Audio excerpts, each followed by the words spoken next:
여보세요? 누구세요? 살려주세요. 제 아내가 미쳤어요. 아내가 불을 질렀어요. 여보, 지금 누구더러 미쳤다고 하는 거예요? 오늘 의사 선생님 놀이 재미있었어요? 안녕하세요. 마음 쉼터입니다. 오늘 들려드릴 이야기는 한 통의 제보로 시작되었습니다. 5살 아들이 침대 밑을 가리키며 물었습니다. 엄마 출장 갈 때마다 왜 이모는 여기서 기어 나와? 그날 밤, 저는 끔찍한 비밀을 알게 되었고, 다음날 아침 저희 집 앞에는 구급차 3대가 도착해 동네를 발칵 뒤집어 놓았습니다. 지금부터 한 여성이 겪어야 했던 지옥 같은 배신과 그녀의 처절한 복수극을 시작하겠습니다.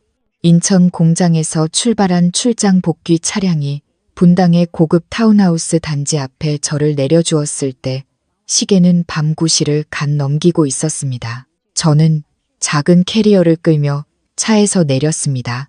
짐을 들어주겠다는 운전기사의 친절을 정중히 거절한 것은 오랜만에 찾아온 이 고요한 밤 공기를 혼자 만끽하고 싶었기 때문입니다. 저는 우리 집 앞에 섰습니다. 남편과 제가 8년간 악착같이 모은 돈을 전부 쏟아부어 마련한 4층짜리 네오클래식 스타일의 타운하우스.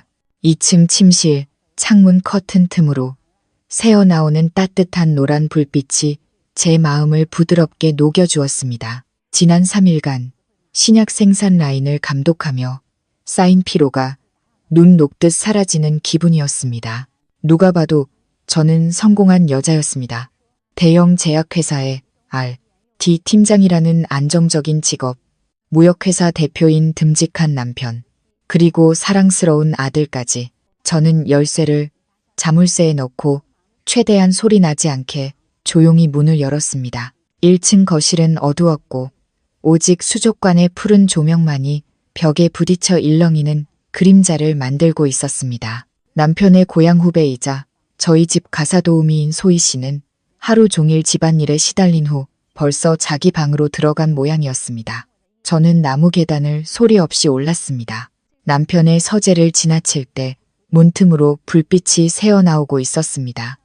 남편은 아직 일하는 중이었습니다. 벽에 길게 드리워진 그의 등은 진지하고 믿음직스러워 보였습니다. 저는 미소를 지었습니다. 어려운 시장 상황 속에서도 가정을 위해 애쓰는 남편의 노고에 감사하며 방해하지 않고 아들이 있는 침실로 향했습니다. 침실 문은 살짝 열려 있었습니다.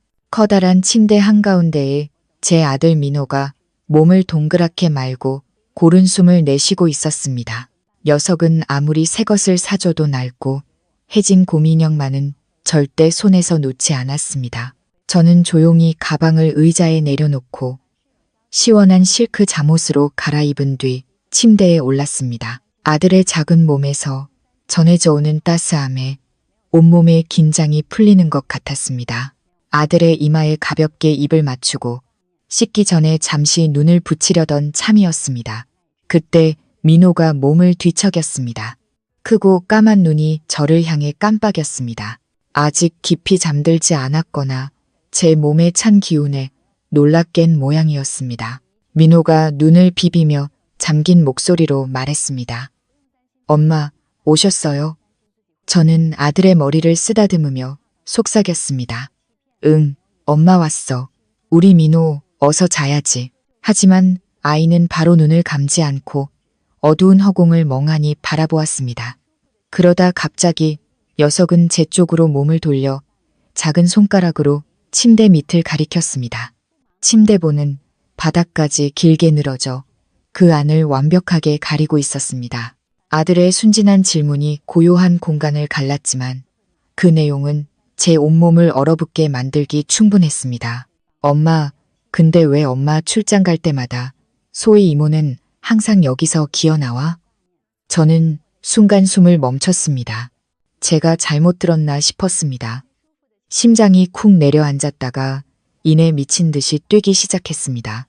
저는 애써 미소를 지으며 최대한 차분한 목소리로 아들에게 되물었습니다. 민호야, 뭐라고? 소희 이모가 뭘 했다고? 우리 아들 꿈꿨나 보다. 이렇게 좁은 침대 밑에 누가 들어갈 수 있겠어. 민호는 고개를 세차게 저었습니다.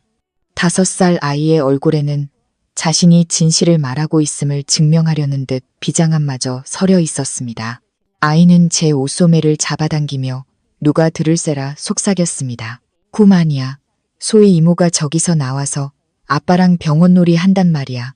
아빠가 이건 어른들의 비밀 게임이랬어. 엄마한테 말하면 망태 할아버지가 잡아간다고 했단 말이야.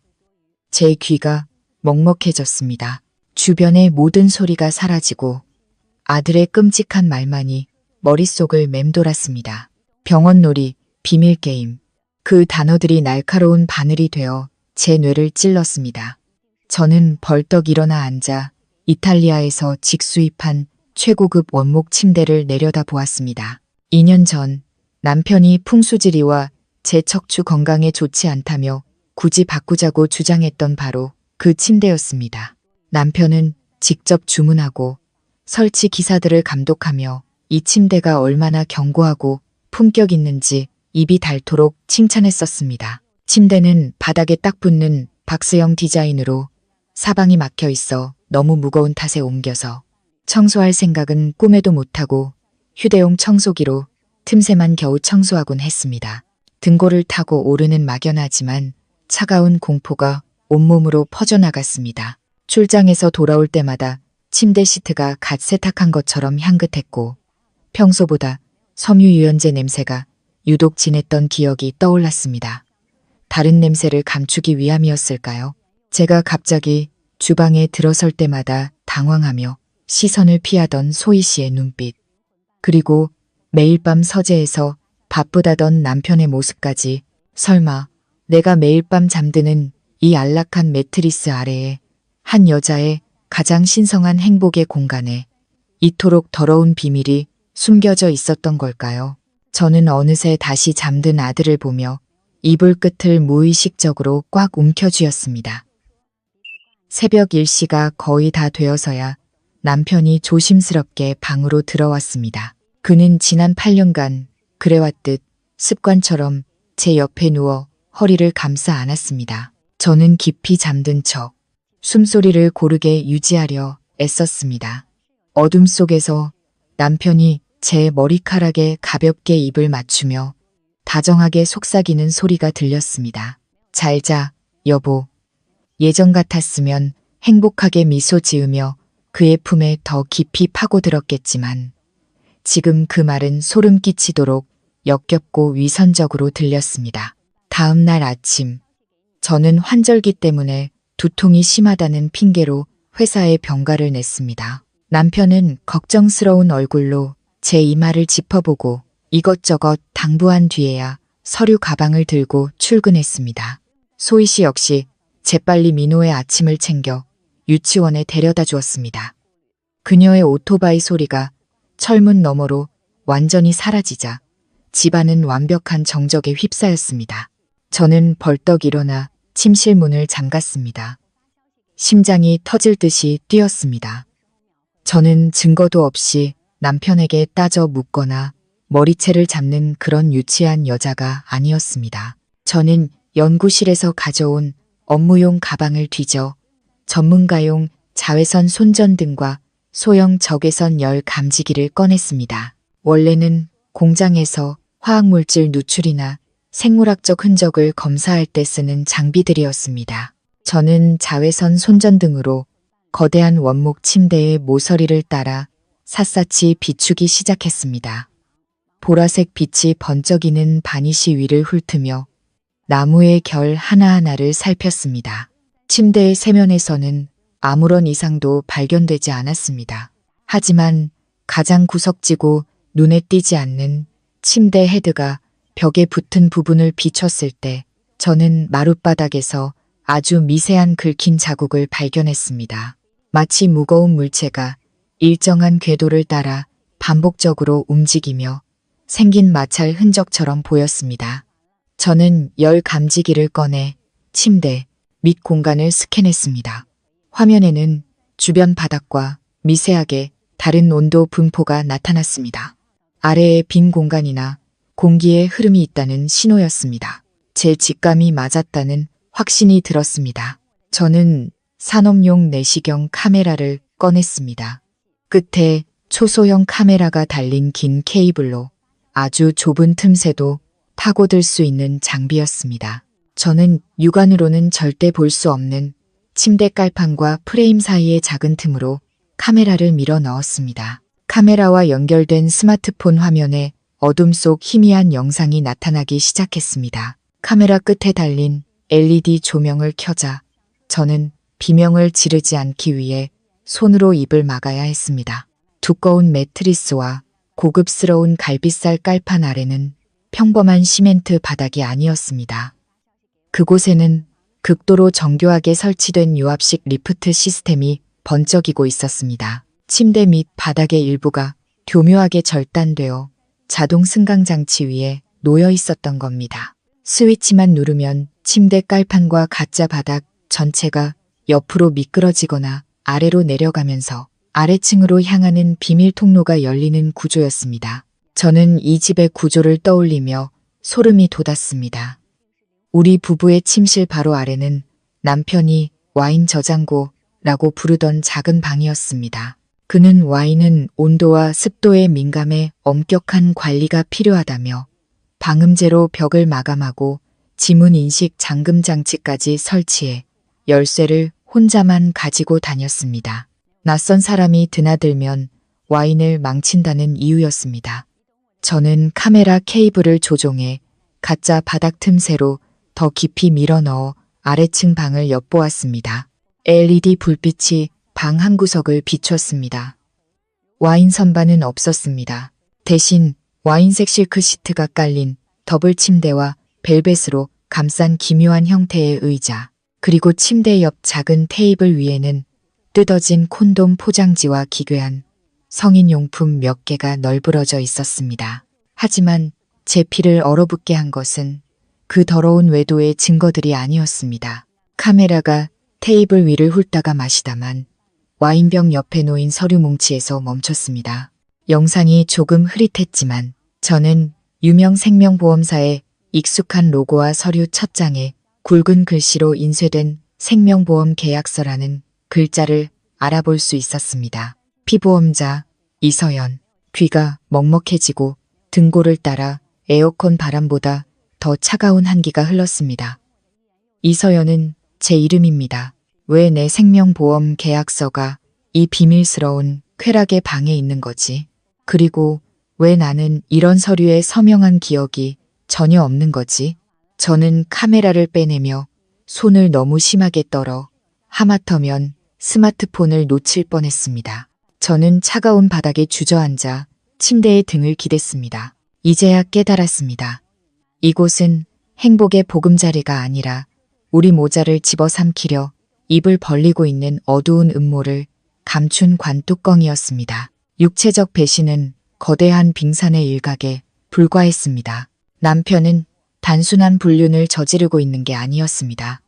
그는 훨씬 더 끔찍한 무언가를 계획하고 있었습니다. 내 목숨이 그저 장기판의 졸 하나에 불과한 그런 무서운 게임을 말입니다. 저는 식탁에 앉아 민호에게 사과를 정성껏 깎아주는 남편을 바라보았습니다. 크리스털 샹들리의 불빛이 그의 얼굴을 비추며 한때 제가 그토록 사랑했던 높은 콧대와 깊은 눈매를 더욱 돋보이게 했습니다. 그는 여전히 변함없었습니다. 밖에서는 젠틀한 대표님, 집에서는 모범적인 아버지. 만약 내시경 카메라와 침대 밑에 추악한 광경이 아니었다면 저는 아마 평생 제가 세상에서 가장 운 좋은 여자라고 믿으며 살았을 겁니다. 남편이 제 쪽으로 몸을 돌려 따뜻한 우유 한 잔을 테이블 위에 놓았습니다. 김이 모락모락 피어오르며 신선한 우유의 고소한 향기가 퍼졌습니다. 그는 예전처럼 저를 안심시키던 미소를 지으며 말했습니다. 하지만 어째서인지 그 미소는 수술용 메스처럼 차갑게 느껴졌습니다. 몸 좀 녹여, 여보. 요즘 잠 잘 못 자는 것 같아서. 친구가 선물해준 귀한 자연산 꿀을 좀 탔어. 신경 안정에 좋대. 저는 우유 잔을 받아 들었습니다. 손바닥으로 온기가 전해졌지만 마음속은 한겨울처럼 추웠습니다. 신경 안정. 그 말이 저주처럼 귓가에 맴돌았습니다. 저는 잔을 입가로 가져가며 옅은 수증기 너머로 남편을 곁눈질했습니다. 그는 저를 빤히 쳐다보지는 않았지만 눈초리로 제가 그 하얀 액체를 삼키는지 아닌지를 살피고 있었습니다. 저는 작은 한 모금을 마시는 척하다가 갑자기 손으로 입을 막고 몇 번 헛기침을 했습니다. 아, 뜨거워. 시키는 걸 깜빡했네. 여보, 휴지 좀 갖다 줄래요? 민호가 옷에 사과를 흘렸네. 남편은 서둘러 주방 선반 쪽으로 몸을 돌렸습니다. 바로 그때였습니다. 저는 재빨리 테이블 밑에 뚜껑을 열어두었던 개인용 보온병에 우유 대부분을 쏟아부었습니다. 그리고는 마치 한숨에 다 마신 것처럼 입가를 닦았습니다. 남편이 돌아왔을 때 테이블 위 우유잔은 절반 이상 비어 있었습니다. 그는 빈잔을 보고는 만족스러운 표정을 감추며 다시 아들과 놀아주기 시작했습니다. 그날 밤 저는 남편의 코 고는 소리가 규칙적으로 울려 퍼지기를 기다렸다가 조용히 일어났습니다. 저는 그 귀중한 우유 샘플이 담긴 보온병을 들고 몰래 택시를 잡아 회사로 향했습니다. RD 팀장인 저는 개인 열쇠가 있어 언제든 연구실에 출입할 수 있었습니다. 연구실의 차가운 백색 조명 아래 저는 떨리는 손으로 우유를 시험관에 몇 방울 떨어뜨려 고성능 액체 크로마토그래피 분석을 시작했습니다. 고요한 밤중에 들리는 기계의 낮은 작동음이 마치 시한폭탄의 초침 소리처럼 들렸습니다. 컴퓨터 화면에 나타난 결과를 보고 저는 쓰러지지 않기 위해 차가운 실험대 모서리를 꽉 붙잡아야 했습니다. 자연산 꿀 같은 건 없었습니다. 대신 정신분열증 환자에게 사용되는 항정신병 약물인 리스페리돈이 극도로 정교하게 계산된 양만큼 들어있었습니다. 정상인이 장기간 복용할 경우 무기력증, 기억력 감퇴, 손발 떨림, 감정 조절 장애와 같은 증상을 유발하는 약물이었습니다. 저는 최근의 일들을 모두 퍼즐처럼 맞춰보았습니다. 열쇠를 어디에 뒀는지 자주 잊어버렸던 일, 민호에게 까닭 없이 짜증을 냈던 일, 늘 피로감에 시달렸던 일들. 이 모든 것이 업무 스트레스나 나이 탓이 아니었습니다. 저는 매일 밤 한 이불을 덮고 자는 남편에 의해 서서히 병들어가고 있었던 겁니다. 지난주 우연히 엿듣게 된 남편의 통화 내용이 떠올랐습니다. 그는 만기가 돌아온 은행 대출과 분양이 막힌 해변가 토지 때문에 누군가에게 날카롭게 소리치고 있었습니다. 그의 무역회사는 속빈 강정이었던 겁니다. 그는 무리한 투기로 엄청난 빚더미에 올라앉아 있었습니다. 그리고 아니 정확히는 수십억 원의 가치를 지닌 제 명의의 바이오 기술 특허권이 그의 유일한 구명줄이었던 셈입니다. 하지만 제 서명 없이 그 특허를 팔기 위해서는 제가 민법상 행위 무능력자가 되어야만 했습니다. 미친 아내, 정신 나간 엄마가 되어야만 했던 겁니다. 그의 계획은 잔인할 뿐만 아니라 제 인격과 인간으로서의 권리마저 빼앗으려는 것이었습니다. 일요일, 남편은 소희 씨에게 일주일치 신선식품을 사러 대형마트에 간다고 거짓말을 했습니다. 하지만 저는 그가 몰래 예약해둔 산부인과의 정기검진을 받으러 가는 날이라는 것을 알고 있었습니다. 그는 소희 씨 뱃속의 아이가 필요했던 겁니다. 아마 저를 정신병원에 쳐넣은 뒤 새로운 가정을 꾸릴 준비를 하는 것이겠지요. 남편의 차가 대문을 벗어나자마자 저는 민호를 친정에 맡겼습니다. 대청소가 필요하다는 핑계를 댔습니다. 집이 완전히 비자. 저는 심호흡을 한 번 하고 지상 지옥으로 가는 입구가 숨겨진 침실로 돌아왔습니다. 이번에는 침대의 슬라이딩 장치를 작동시키는 것이 훨씬 능숙했습니다. 비밀 통로가 열리자 곰팡내와 싸구려 향수가 뒤섞인 역한 냄새가 코를 찔렀습니다. 저는 좁은 나무 계단을 내려갔습니다. 심장은 세차게 뛰었지만 발걸음은 조금도 망설이지 않았습니다. 방은 카메라로 봤던 그대로였습니다. 하지만 직접 그 공간에 서니 숨막히는 역겨움이 더욱 선명하게 느껴졌습니다. 저는 고무장갑을 끼고 방 구석구석을 뒤지기 시작했습니다. 가짜 와인 선반 뒤쪽에서 두드렸을 때 통통하고 속이 빈 소리가 나는 벽면을 발견했습니다.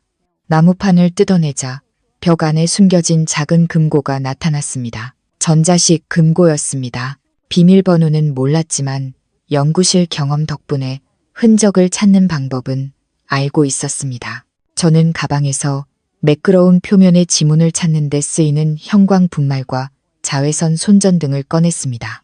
숫자 키패드 위에 가루를 조심스럽게 뿌리고 방에 불을 끈 뒤 자외선 손전등을 켰습니다. 그러자 숫자 1, 2, 0, 5 버튼 위에서만 가루가 도깨비불처럼 선명하게 빛났습니다.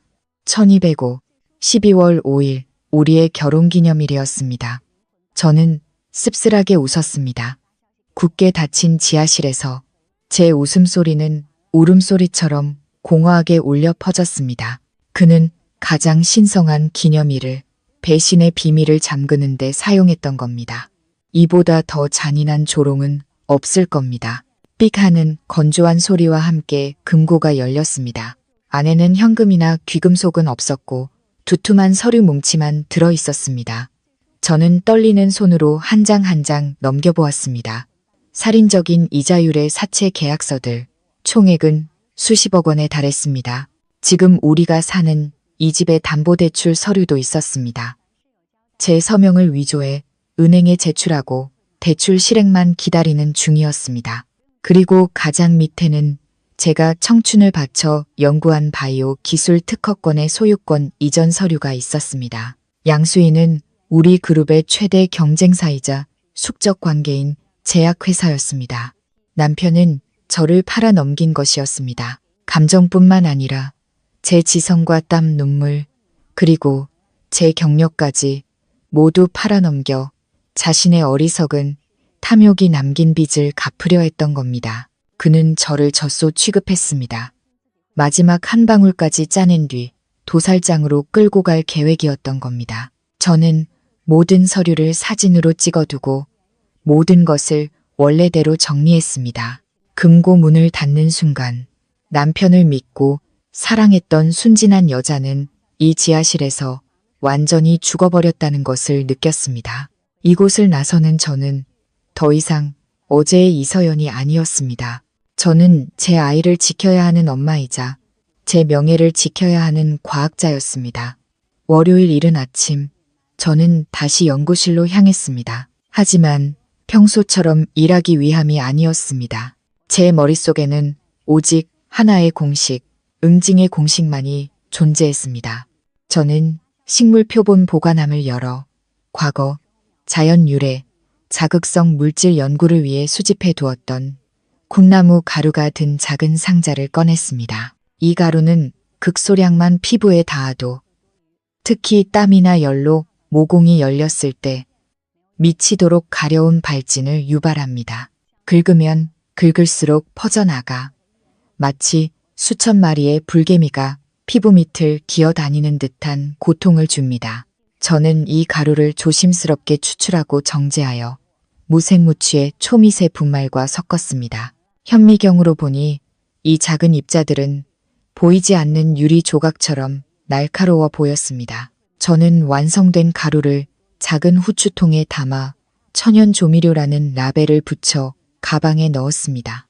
다음으로 캡사이신에서 추출한 오일로 묽은 용액을 만들었습니다. 매운 향은 제거하고 눈과 코의 점막을 미약하지만 지속적으로 자극하는 특성만 남긴 용액이었습니다. 저는 그들을 죽이고 싶지 않았습니다. 그들이 가장 안전하다고 믿는 사랑의 보금자리 안에서 서로를 의심하며 극도의 불쾌감 속에서 살아가게 만들고 싶었습니다. 점심시간, 소희 씨가 주방에서 식사 준비로 분주하고 남편이 아직 퇴근하기 전인 틈을 타 저는 다시 비밀 지하실로 잠입했습니다. 마스크와 장갑을 낀 채 그 가려운 가루를 와인색 침대 시트 위에 뿌렸습니다. 특히 베개와 침대 중앙 부분에 집중적으로 뿌렸습니다. 미세한 가루는 천의 섬유 속으로 사라져 육안으로는 전혀 알아볼 수 없었습니다. 저는 문고리와 스탠드 조명 스위치처럼 그들의 손이 반드시 닿을 만한 곳에도 용액을 조금 발라두었습니다. 그리고는 방구석에 있는 에어컨 필터를 열어 미리 제조해둔 캡사이신 용액을 골고루 뿌렸습니다.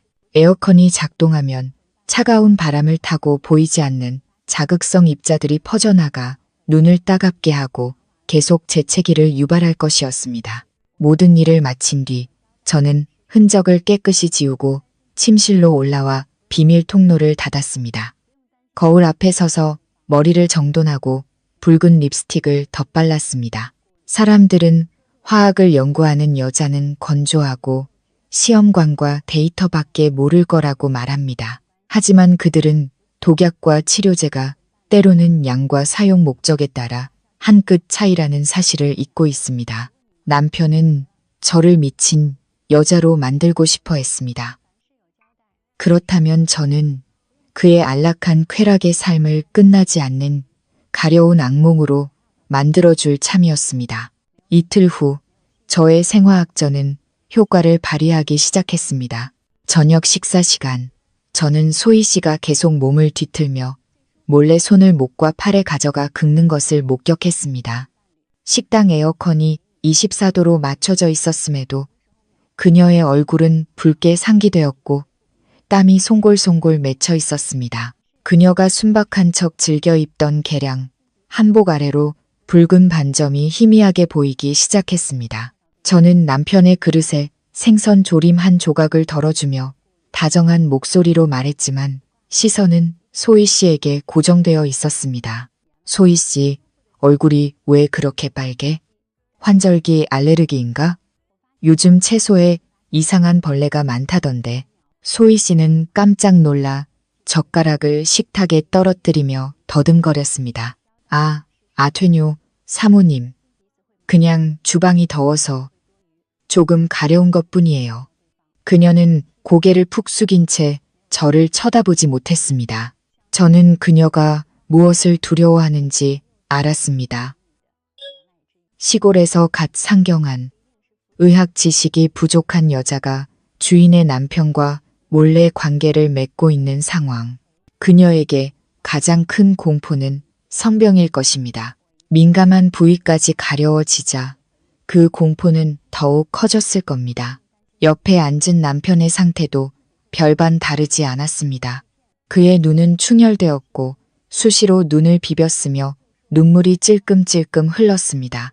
그는 계속 재채기를 하며 코맹맹이 소리로 불평했습니다. 집 에어컨이 이상한가? 꼭 1층서, 아니 1층만 내려오면 눈이 따가워서 못 견디겠네. 남편은 하마터면 지하실에 대해 말실수를 할 뻔했습니다. 저는 순진한 척 그에게 물 한 잔을 따라주며 말했습니다. 당신 컴퓨터를 너무 오래 봐서 그런가 봐요. 내일 기사님 불러서 에어컨 전체 점검 한번 해볼까요? 근데 여보, 소희 씨가 자꾸 긁는 게 아무래도 피부병에 옮은 것 같아요. 집에 어린아이도 있는데 민호한테 옮기면 큰일이잖아요. 옮는다는 제 말은 하나의 화살로 2마리 토끼를 잡은 셈이었습니다. 남편은 즉시 숟가락을 놓고 의심과 혐오가 뒤섞인 눈으로 소희 씨를 쳐다보았습니다. 이기적이고 의심 많은 그는 분명 저 어리고 순진해 보이는 내연녀가 겉보기처럼 깨끗한지 아니면 시골에서 무슨 병이라도 오마와 자신에게 퍼뜨린 건 아닌지 의심하고 있을 터였습니다. 소희 씨는 얼굴이 새하얗게 질린 채 몸을 떨었습니다. 그녀는 관계가 발각될까 두려워하면서도 자신의 몸 상태에 대한 공포에 휩싸였습니다. 그녀가 긁으면 긁을수록 가려움은 불길처럼 온몸으로 번져나갔습니다. 그날 밤 저는 CCTV를 통해 소희 씨가 잠 못 이루고 침대에서 뒹구는 모습을 보았습니다. 그녀는 몰래 화장실에 들어가 자신의 몸을 계속 확인했습니다. 남편은 제 옆에서 잠 못 이루고 뒤척이며 한숨만 내쉬었고 이따금 일어나 안약을 넣었지만 소용없어 보였습니다. 저는 배신자들이 긁어대는 소리를 들으며 조용히 누워 있었습니다. 그리고 속으로 다짐했습니다. 이건 가벼운 전주곡에 불과하다고. 사람의 마음에 심어진 의심은 그 어떤 화학약품보다 치명적이다. 그리고 나는 그 의심의 씨앗이 가시 돋친 나무로 자라나 그들의 추악한 관계를 산산조각 낼 때까지 물을 줄 것이다. 그날 밤 남편이 깊이 잠든 것을 확인한 후에야 저는 조심스럽게 스마트폰을 켜 CCTV를 확인했습니다. 1층 소희 씨의 방에서 전송된 영상 속 그녀는 침대에 웅크리고 앉아 쉴 새 없이 목과 팔을 긁고 있었고 얼굴은 고통으로 일그러져 있었습니다. 그녀는 스마트폰을 들고 화면을 계속 스크롤했습니다. 푸른 액정빛이 그녀의 불안한 얼굴을 비추며 기괴한 분위기를 자아냈습니다. 저는 그녀가 뭘 하고 있는지 알았습니다. 학력도 짧고 겁이 많은 그녀에게 인터넷은 속마음을 털어놓을 수 있는 유일한 창구였을 겁니다. 저는 노트북을 켜고 몇 달 전부터 공들여 만들어둔 가짜 계정으로 한 여성 전용 익명 커뮤니티에 접속했습니다. 제 닉네임은 신비한 약선생, 프로필 사진은 약탕기 옆에서 진맥하는 손 이미지로 신뢰감과 신비감을 동시에 풍겼습니다. 아니나 다를까 비밀 상담실 게시판에 10분 전에 새로운 글이 올라와 있었습니다. 익명이었지만 어설픈 문장과 특유의 맞춤법 오류를 보니 단번에 소희 씨임을 알 수 있었습니다. 그녀는 이렇게 썼습니다. 선생님, 며칠 전부터 온몸이 가려워요. 긁을수록 더 심해져요. 이거 남자한테 옮는 병인가요? 그리고 제 남편이 요즘 기운이 없고 힘들어 하는데 어떻게 해야 다시 뜨거워질 수 있을까요? 저는 비웃음을 흘리며 첫 번째 댓글을 달기 시작했습니다. 마치 산전수전 다 겪은 노련한 의원처럼 세상의 이치를 꿰뚫어 본다는 듯한 말투로 말입니다. 저는 이렇게 댓글을 남겼습니다. 부인, 그 가려움증은 혈이 뜨거워지고 근심이 많아 사기가 침입한 탓일 수 있어. 그리고 남편분의 경우 쉽게 피로하고 식은땀을 흘린다면 신장의 양기가 허하고 혈액순환이 원활하지 않다는 신호요. 제때 치료하지 않으면 마음의 불꽃이 곧 꺼지고 다른 곳에서 즐거움을 찾게 될까 심히 염려돼요. 한의학적인 용어는 남자를 잃을지도 모른다는 소희 씨의 공포심을 정확히 파고들었고 그녀는 지푸라기라도 잡는 심정으로 제게 매달렸습니다. 몇 분 후 제게 쪽지가 도착했습니다. 소희 씨는 절박한 목소리로 애원했습니다. 선생님, 제발 저 좀 살려주세요. 무서워서 병원에는 못 가겠어요. 혹시 좋은 약이 있을까요? 얼마든지 살게요. 저는 바로 답장하지 않고 15분 정도 그녀를 애타게 기다리게 했습니다. 제 말에 무게를 싣기 위한 계산이었습니다. 그리고 나서 천천히 답했습니다. 병이 마음에 있으면 마음부터 치료하고 몸에 있으면 약초를 쓰는 법. 나는 약을 팔지 않고 인연이 있는 자에게 길을 알려줄 뿐이요. 그대의 가려움증은 열을 내리고 독을 풀어주는 약초 목욕법을 알려주겠소. 남편의 문제는 그 나이대 남자들의 일이 고되고 밤 생활이 무절제하면 기력이 쇠하는 법이니 뿌리부터 보해야 사람을 지킬 수 있소. 소희 씨는 연신 네 하며 고개를 끄덕였습니다.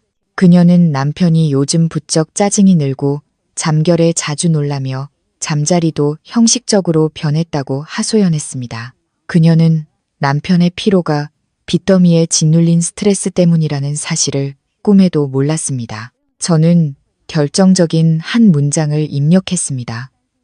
가장 달콤한 미끼를 던진 것입니다.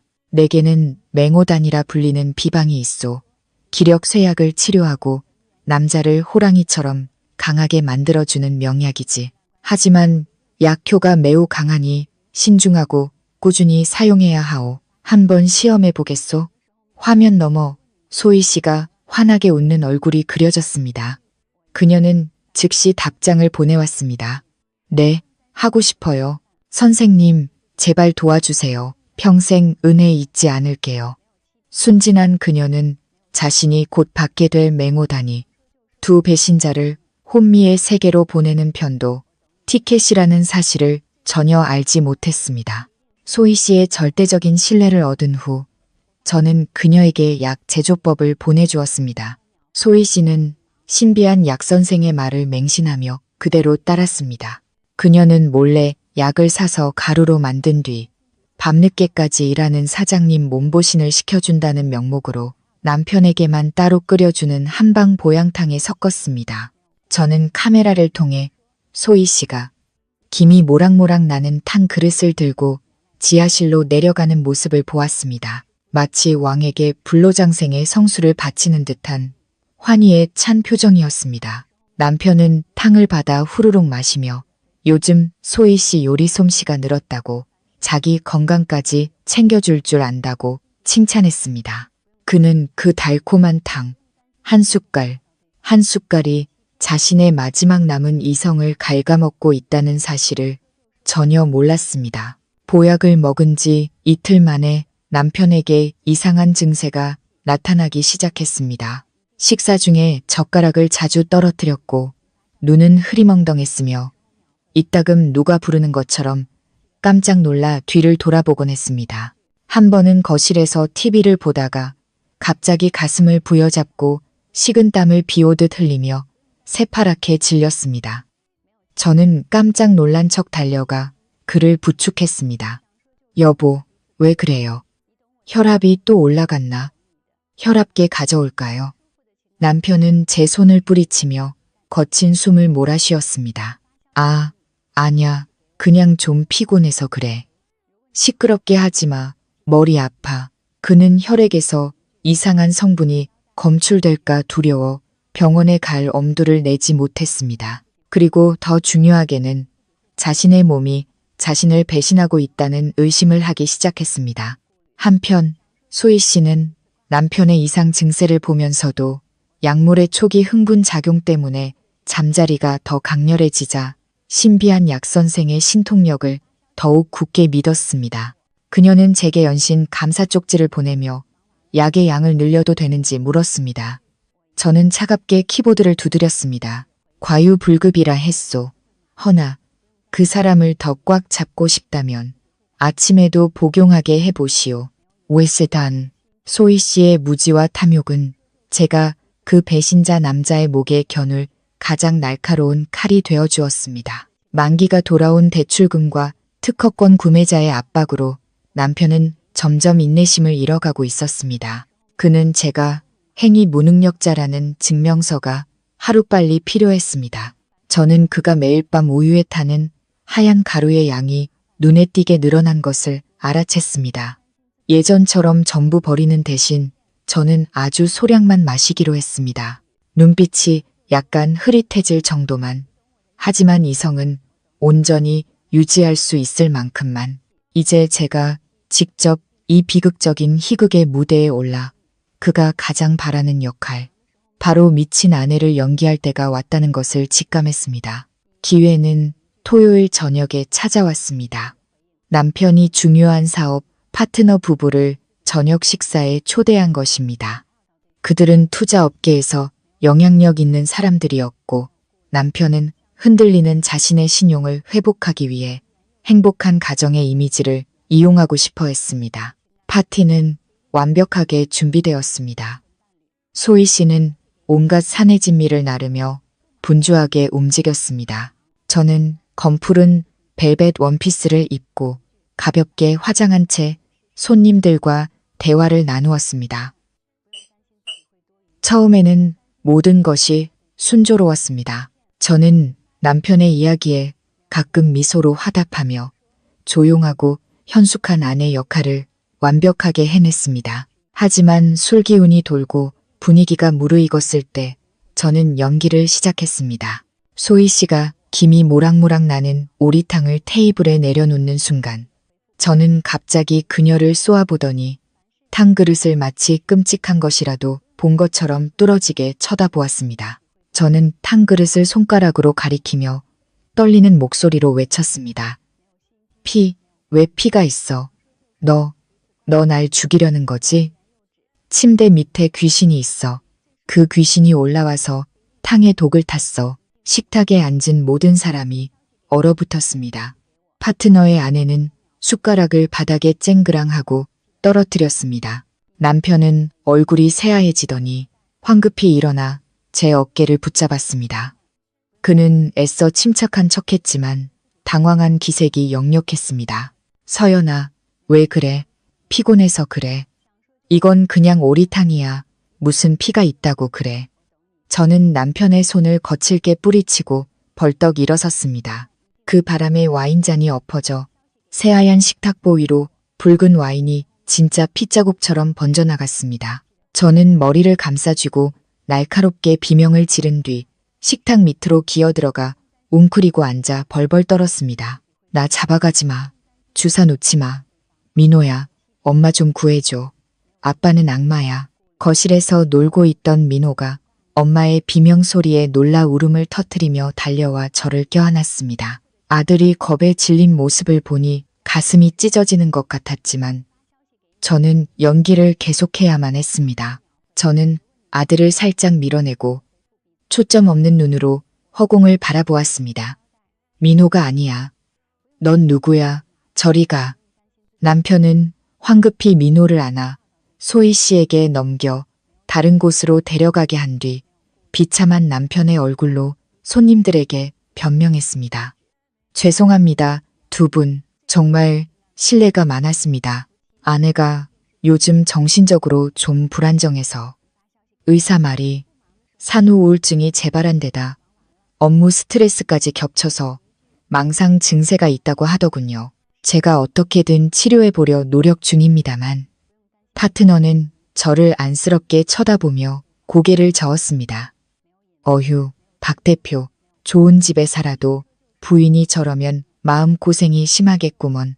어서 부인 데리고 올라가 쉬게 하게. 사업 얘기는 다음에 하지.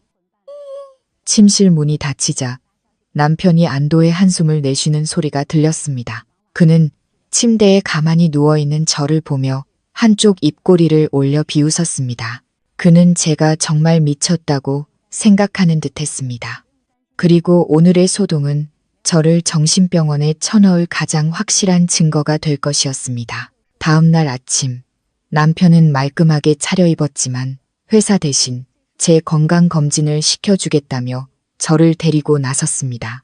저는 아들의 곰 인형을 넉나간 아이처럼 품에 꼭 껴안은 채 초점 없는 눈으로 순순히 고개를 끄덕였습니다. 남편은 저를 부축해 차에 태웠습니다. 그 다정한 모습에 모르는 사람이 봤다면 감동의 눈물을 흘렸을지도 모릅니다. 차는 유명한 종합병원이 아닌 외곽의 한적한 골목으로 향했습니다. 차가 멈춘 곳은 덕안 정신건강의학과라는 소박한 간판이 걸린 개인 병원 앞이었습니다. 우리를 맞이한 의사는 대머리에 금태 안경을 쓴 중년 남성이었습니다. 그는 늘 미소를 띠고 있었지만 눈빛은 장사꾼처럼 교활하게 번뜩였습니다. 남편은 그와 이미 안면이 있는 듯 의미심장한 눈빛을 교환했습니다. 남편은 진료실 책상 위에 두툼한 봉투를 올려놓고는 제 병세에 대해 설명하기 시작했습니다. 그는 어젯밤 파티에서 제가 난동을 부리는 모습을 소희 씨가 몰래 찍어둔 영상을 의사에게 보여주었습니다. 그는 제가 헛소리를 하고 건망증이 심하며 심지어 아들을 해치려 한 적도 있다고 온갖 거짓말을 덧붙였습니다. 의사는 전문가인 척 고개를 끄덕이며 제게 몇 가지 형식적인 질문을 던졌습니다. 성함이 어떻게 되시죠? 여기가 어딘지 아시겠어요? 혹시 머릿속에서 이상한 목소리가 들리나요? 저는 기억이 날듯 말듯 한 사람처럼 대답을 얼버무리거나 침대 밑 사람에 대해 중얼거렸습니다. 그는 뇌파 검사나 전문적인 심리 테스트도 하지 않았습니다. 고작 15분간의 형식적인 문진 끝에 그는 진단서에 서명을 갈겼습니다. 알아보기 힘든 글씨였지만 내용은 잔인했습니다. 진단명, 급성 정신병적 증상을 동반한 중증 우울증, 행동 통제, 능력 상실, 입원 치료 및 특별 후견인 지정 요망. 진단서를 손에 쥔 남편은 만족감을 감추지 못했습니다. 그는 의사의 어깨를 두드리며 말했습니다. 원장님, 정말 감사합니다. 아내가 빨리 회복될 수 있도록 잘 좀 부탁드립니다. 그는 제게 돌아서서 어린아이를 달랠듯 달콤하게 말했습니다. 여보, 봤지? 의사 선생님이 당신 아프대. 약 잘 먹어야 낫는데. 착하지? 약 잘 먹으면 내가 더 예뻐해 줄게. 저는 의사가 건네는 알록달록한 약병을 받아들며 속으로 비웃었습니다. 이 진단서는 그에게 재산을 가로챌 수 있는 통행증이겠지만 제게는 그와 저 무자비한 의사의 추악한 결탁을 증명할 강철 같은 증거였습니다. 제가 정신질환자라는 진단서를 손에 쥔 날부터 소희 씨는 시골뜨기 같은 주눅든 태도를 완전히 벗어 던졌습니다. 그녀는 이 집을 마치 미래의 안주인이라도 된 것처럼 활보했습니다. 그것만 하면서도 어딘가 촌스러운 몸짓은 역겨울 정도였습니다. 남편이 없고 제가 약에 취해 잠든 척하고 있을 때면 소희 씨는 보란듯이 제 옷장을 열었습니다. 그녀는 제 값비싼 실크 원피스들을 몸에 대보며 거울 앞에서 빙글빙글 돌았고 만족스러운 미소를 지었습니다. 심지어 제가 가장 아끼는 와인색 립스틱을 꺼내 갈라진 자신의 입술에 덧칠하며 평생 흉내낼 수도 없을 우아한 분위기를 흉내내려고 애썼습니다. 소희 씨의 오만함은 민호를 훈계하기 시작했을 때 절정에 달했습니다. 그날 민호가 실수로 거실의 고급 가죽 소파에 오렌지 주스를 쏟았습니다. 예전 같았으면 소희 씨는 황급히 달려와 소파를 닦고 아이를 달랬을 겁니다. 하지만 그날 그녀는 허리에 손을 얹고 제 아들의 얼굴에 대고 소리쳤습니다. 너 지금 뭐 하는 거야? 이 소파가 얼마짜리인 줄 알아? 내 엄마가 미쳤으니 너도 따라서 집안을 망가뜨릴 셈이야. 아이는 겁에 질려 몸을 웅크렸고 눈에는 눈물이 그렁그렁 맺힌 채 더듬더듬 사과했습니다. 저는 침실에서 스마트폰 화면으로 그 광경을 보며 심장이 쥐어짜이는 듯한 고통을 느꼈습니다. 당장 달려나가 저 뻔뻔한 여자의 뺨을 때리고 싶었습니다. 제 아들에게 독서를 퍼붓는 그 더러운 입을 찢어버리고 싶었습니다. 하지만 이성이 저를 붙잡았습니다. 지금 제가 섣불리 움직이면 그동안의 모든 인내가 수포로 돌아갈 것이라는 걸 알았습니다. 저는 그녀의 오만함이 한계까지 부풀어 오르도록 내버려 둬야 했습니다. 너무 팽팽하게 부풀어 오른 풍선처럼 작은 바늘 하나에 터져버리도록 말입니다. 저는 눈물을 속으로 삼키며 그녀의 모든 행동과 말을 마음속 빛 장부에 차곡차곡 기록했습니다. 소희 씨가 기고만장해질수록 남편의 경계심은 느슨해졌습니다. 그는 제가 매일 흐리멍덩하게 넋을 놓고 있자 안심하고 문도 잠그지 않은 채 서재에서 내연녀와 희희낙낙거렸습니다. 그는 그 안일함이 자신의 치명적인 약점이 될 것이라는 사실을 전혀 몰랐습니다. 저는 계속해서 미친 아내 역할을 했습니다. 가끔씩 까르르 웃거나 이유 없이 흐느껴 울면 소희 씨는 저를 더욱 무시했습니다. 그녀는 저를 하녀 부리듯 대하기 시작했습니다. 아주머니, 물 좀 떠다 줘요. 거기 비켜요. 길 막히잖아. 저는 텅 빈 눈으로 조용히 그녀의 말을 따랐지만 마음속으로는 진실의 칼날을 날카롭게 갈고 있었습니다. 상간녀의 오만함이야말로 이 악마 같은 동맹을 자멸로 이끄는 완벽한 촉매제였습니다. 거대한 성을 무너뜨리기 위해 굳이 밖에서부터 부술 필요는 없습니다. 가장 중요한 주춧돌 하나만 빼내면 됩니다. 남편처럼 체면을 중시하고 계산적인 남자에게 그 주춧돌은 바로 자존심과 혈통이었습니다. 저는 남편이 늘 민호를 자랑스러워하며 자신을 쏙 빼닮은 완벽한 후계자라고 여긴다는 것을 알았습니다. 그는 아내를 배신할 수는 있어도 자신이 배신당하거나 남의 자식을 키우는 것은 절대 용납하지 못할 사람이었습니다. 여자를 완벽하게 통제할 수 있다는 그의 지나친 자신감이 바로 치명적인 약점이 될 것이었습니다. 남편이 소희 씨와 함께 지하실에 새 보금자리에 놓을 물건을 사러 간 틈을 타 저는 컴퓨터 앞에 앉았습니다. 그리고 대학 시절 갈고 닦았던 포토샵 기술을 이용해 원자 폭탄급 결과물을 만들어냈습니다. 저는 과거에 협력했던 한 유전자 검사센터의 친자 확인 결과지 양식을 스캔한 뒤 내용을 수정했습니다. 부, 박민준, 자, 박민호, 결론, 친자 관계가 성립하지 않음. 저는 심지어 센터장의 직인과 서명까지 정교하게 위조했고 진짜처럼 보이기 위해 살짝 누런빛이 도는 두꺼운 A사 용지에 인쇄했습니다. 손에 들린 이 얇은 종이 한 장이 그 어떤 독약보다 무서운 파괴력을 가지고 있다는 것을 알았습니다. 그날 밤 남편은 평소 습관처럼 잠들기 전 30분 정도 책을 읽었습니다. 그가 읽고 있던 책은 하필이면 인간관계론이었습니다. 이중적인 삶을 사는 그에게는 참으로 씁쓸한 아이러니였습니다. 저는 그가 책갈피를 끼워둔 페이지 사이에 결과지를 몰래 끼워 넣었습니다.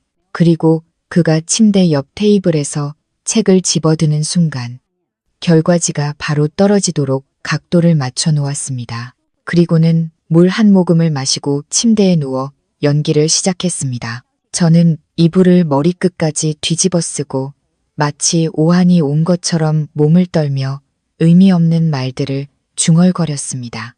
10시 30분쯤 남편이 방으로 들어왔습니다. 그는 혐오스러운 눈으로 저를 한번 쳐다보고는 침대에 올랐습니다. 그는 잠들기 전 몇 페이지를 읽을 요량으로 책을 집어들었습니다. 두꺼운 이불 아래서 제 심장이 세차게 뛰었습니다. 1초가 1년처럼 길게 느껴졌습니다. 종이가 바스락거리는 소리가 나더니 이내 방 안에는 죽음 같은 정적이 흘렀습니다. 저는 숨도 크게 쉬지 못하고 이불 틈으로 남편을 훔쳐보았습니다. 그의 손이 멈칫하더니 A사 용지 한 장이 그의 허벅지 위로 떨어졌습니다. 그는 종이를 집어들고 미간을 찌푸리며 읽기 시작했습니다. 처음에는 의아해하던 그의 표정은 이내 경악으로 바뀌었습니다. 그는 스탠드 조명을 환하게 켜고 종이를 눈앞에 바싹 갖다 대었습니다. 마치 자신이 보고 있는 것을 믿을 수 없다는 듯이 말입니다. 그의 얼굴은 붉어졌다가 새파랗게 질렸고 급기야 분노로 검붉게 변했습니다. 그의 숨소리는 풀무질 소리처럼 거칠고 무거워졌습니다. 폭탄은 터졌습니다. 야수 같은 울음소리가 밤의 정적을 갈랐습니다. 남편은 제가 덮고 있던 이불을 거칠게 걷어내고 제 멱살을 잡아 일으켰습니다. 이 천하의 개 같은 년, 당장 일어나, 일어나. 그는 분노를 주체하지 못해 갈라진 목소리로 소리쳤습니다. 저는 멍한 표정으로 초점 없는 눈으로 그를 바라보며 더듬거렸습니다. 여보, 왜 저한테 소리 지르세요? 저 자고 있었는데 민호는 어디 있어요?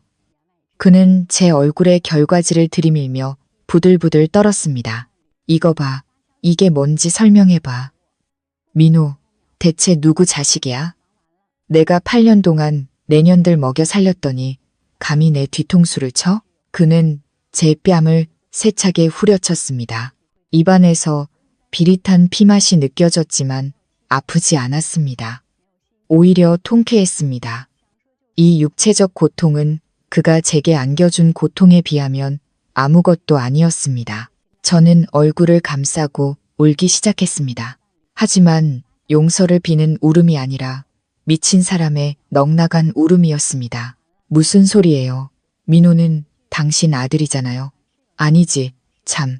친절한 옆집 아저씨 아들이에요. 저는 해맑게 웃으며 넉나간 눈빛으로 말했습니다. 당신 출장 갔을 때 수도 고치러 자주 오던 그 아저씨요.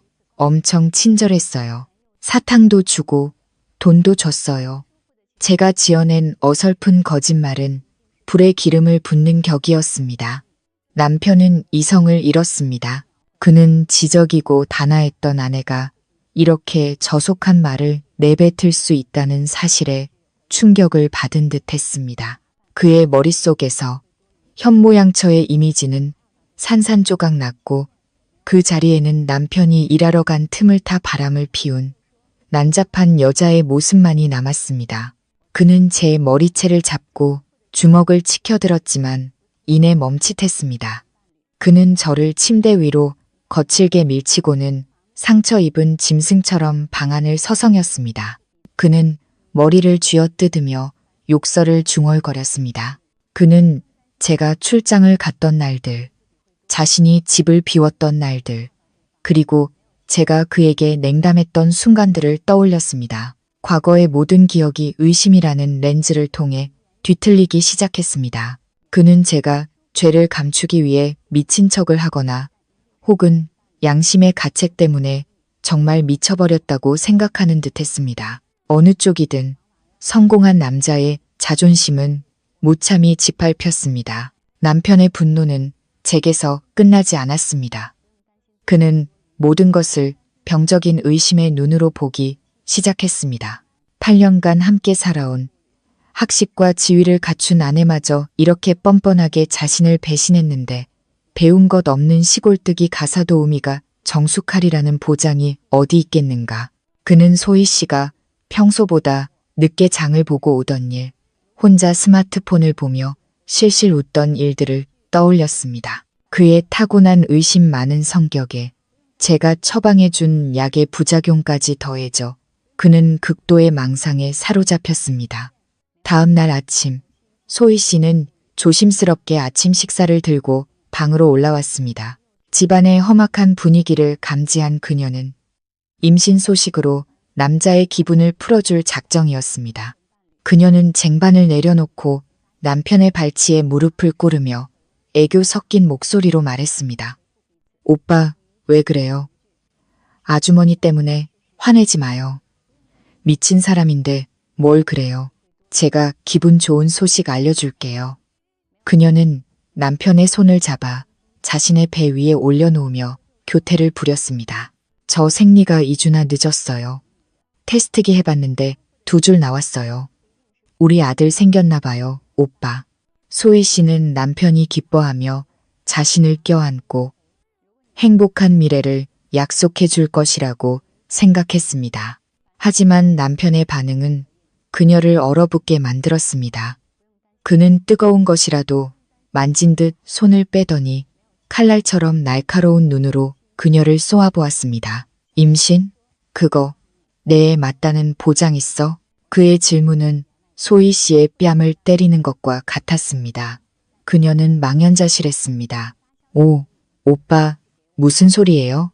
전 오빠밖에 없는데, 제가 이 집에서만 있었는데, 어떻게, 닥쳐, 남편이 소리치며 뜨거운 죽이 담긴 쟁반을 바닥으로 엎어버렸습니다. 내 마누라도 나밖에 없다고 했어. 그러고는 남의 새끼를 낳았다고. 너희 여자들은 다 똑같은 거짓말쟁이야. 그는 벌떡 일어나 소희 씨의 얼굴에 손가락질을 했습니다. 내가 바보인 줄 알아? 너처럼 젊고 예쁜 애가 한창 나이에 이 늙은이 집구석에 처박혀 있는 이유가 뭐겠어? 너도 나한테 덫을 놓아서 이 집이라도 차지하려는 속셈이지. 소희 씨는 울며불며 맹세했지만 남편은 들은 척도 하지 않았습니다. 그는 소희 씨의 가방을 뒤지고 핸드폰을 검사했습니다. 그녀가 인터넷 커뮤니티에 애인이 기운이 없다고 하소연한 글을 발견하자 그의 분노는 극에 달했습니다. 그는 핸드폰을 벽에 던져 박살냈습니다. 잘났어, 아주. 인터넷에 내가 힘없다고 소문까지 내. 어디 더 무슨 짓을 하나 보자. 그는 소희 씨에게 돌아서서 얼음장처럼 차가운 목소리로 말했습니다. 오늘 오후에 당장 양수 검사에서 친자 확인한다. 내 자식 아니면 넌 당장 길바닥에 나앉게 될 거야. 고향 가서 오리나 키우라고. 소희 씨는 엎질러진 죽 한가운데 주저앉아 소리 없이 울었습니다. 왜 모든 것이 이렇게 순식간에 변해버렸는지 이해할 수 없었습니다. 인생 역전의 희망은 싹 트자마자 차가운 물벼락을 맞고 꺼져버렸습니다.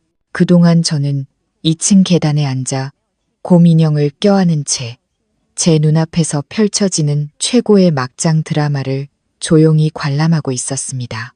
소희 씨는 겁에 질려 남편을 올려다보았습니다. 그녀는 배운 게 없어도 임신 초기에 양수 검사를 하는 것이 유산이나 감염을 유발할 수 있는 위험한 일이라는 것쯤은 알고 있었습니다. 하지만 아직 아기가 너무 작아요, 오빠. 의사 선생님이 위험하다고 소희 씨가 더듬거리며 애원했습니다. 남편은 들은 척도 하지 않고 술장으로 가독한 술을 한 잔 따라 단숨에 들이켰습니다. 위험, 들통날까봐 무서운 거겠지. 똑똑히 들어도 내가 2번 다시는 너희 같은 것들한테 속아 넘어가는 바보는 아니니까. 저는 그 광경을 보며 만감이 교차했습니다.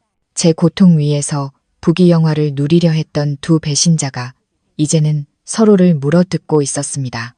남편이 소희 씨를 질질 끌고 그 잔인한 검사를 하러 지인의 병원으로 간 사이 저는 재빨리 옷을 갈아입고 택시를 탔습니다.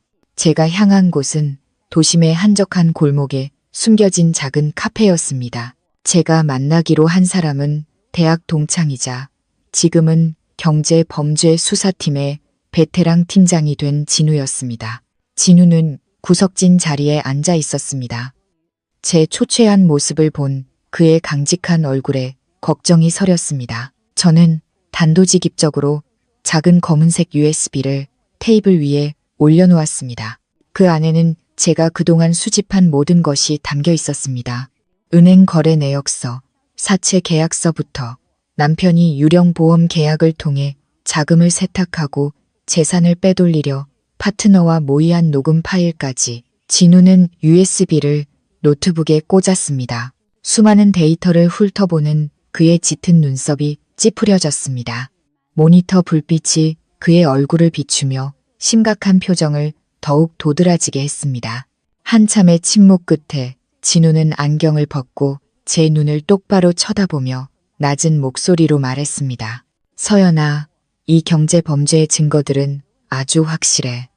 이 정도 금액과 수법이면 사기, 횡령, 자금 세탁 혐의로 기소하기에 충분해. 하지만 그는 잠시 머뭇거렸습니다. 내가 말한 독살 및 살인 미수 혐의에 대해서는 아직 직접적인 증거가 부족해. 아이난데이뇨. 내가 분석한 약물 샘플이나 침대 구조 같은 건 정황 증거일 뿐이야. 남편 변호사는 그가 직접 쓰려고 약을 샀다고 주장할 수도 있어. 저는 손에 쥔 따뜻한 찻잔에 온기로 마음을 진정시키려 애썼습니다. 저는 진우의 말이 옳다는 것을 알았습니다.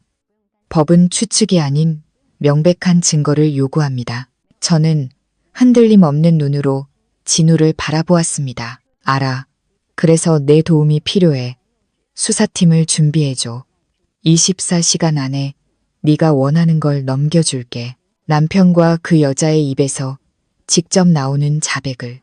진우는 걱정스럽게 저를 보았습니다. 서연아, 대체 뭘 하려는 거야?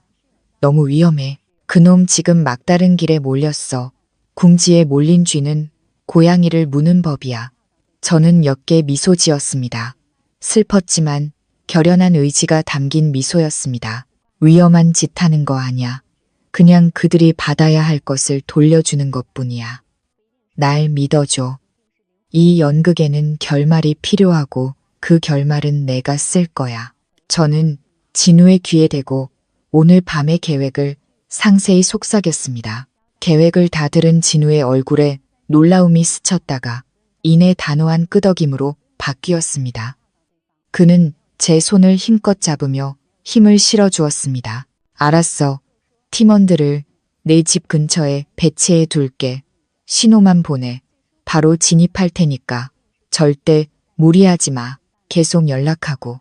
카페를 나서자 서울의 하늘에서 보슬비가 내리기 시작했습니다. 머리카락에 내려앉는 차가운 빗방울이 오히려 제 머리를 맑게 해주었습니다. 제게는 더 이상 물러설 곳도 물러서고 싶은 마음도 없었습니다. 이 싸움은 단순히 재산이나 명예를 지키기 위함이 아니었습니다. 우리 모자의 목숨을 지키기 위한 싸움이었습니다. 저는 택시를 잡아 그 차가운 저택으로 돌아가며 속으로 다짐했습니다. 박민준, 당신은 평생을 계산하며 살았겠지만 한 가지는 잊었군요. 폭탄의 위력을 가장 잘 아는 사람은 바로 그 폭탄을 만든 사람이란 걸. 헤이, 안노더. 남편과 소희 씨가 돌아왔을 때 집안의 공기는 장례식장처럼 무거웠습니다. 소희 씨는 힘겹게 걸었고 얼굴은 새파랗게 질려 있었으며 손으로는 아랫배를 감싸고 있었습니다. 양수 검사가 순탄치 않았거나 적어도 그녀에게 육체적, 정신적으로 엄청난 고통을 안겨준 모양이었습니다. 남편은 소파에 주저앉아 말없이 술만 들이켰습니다.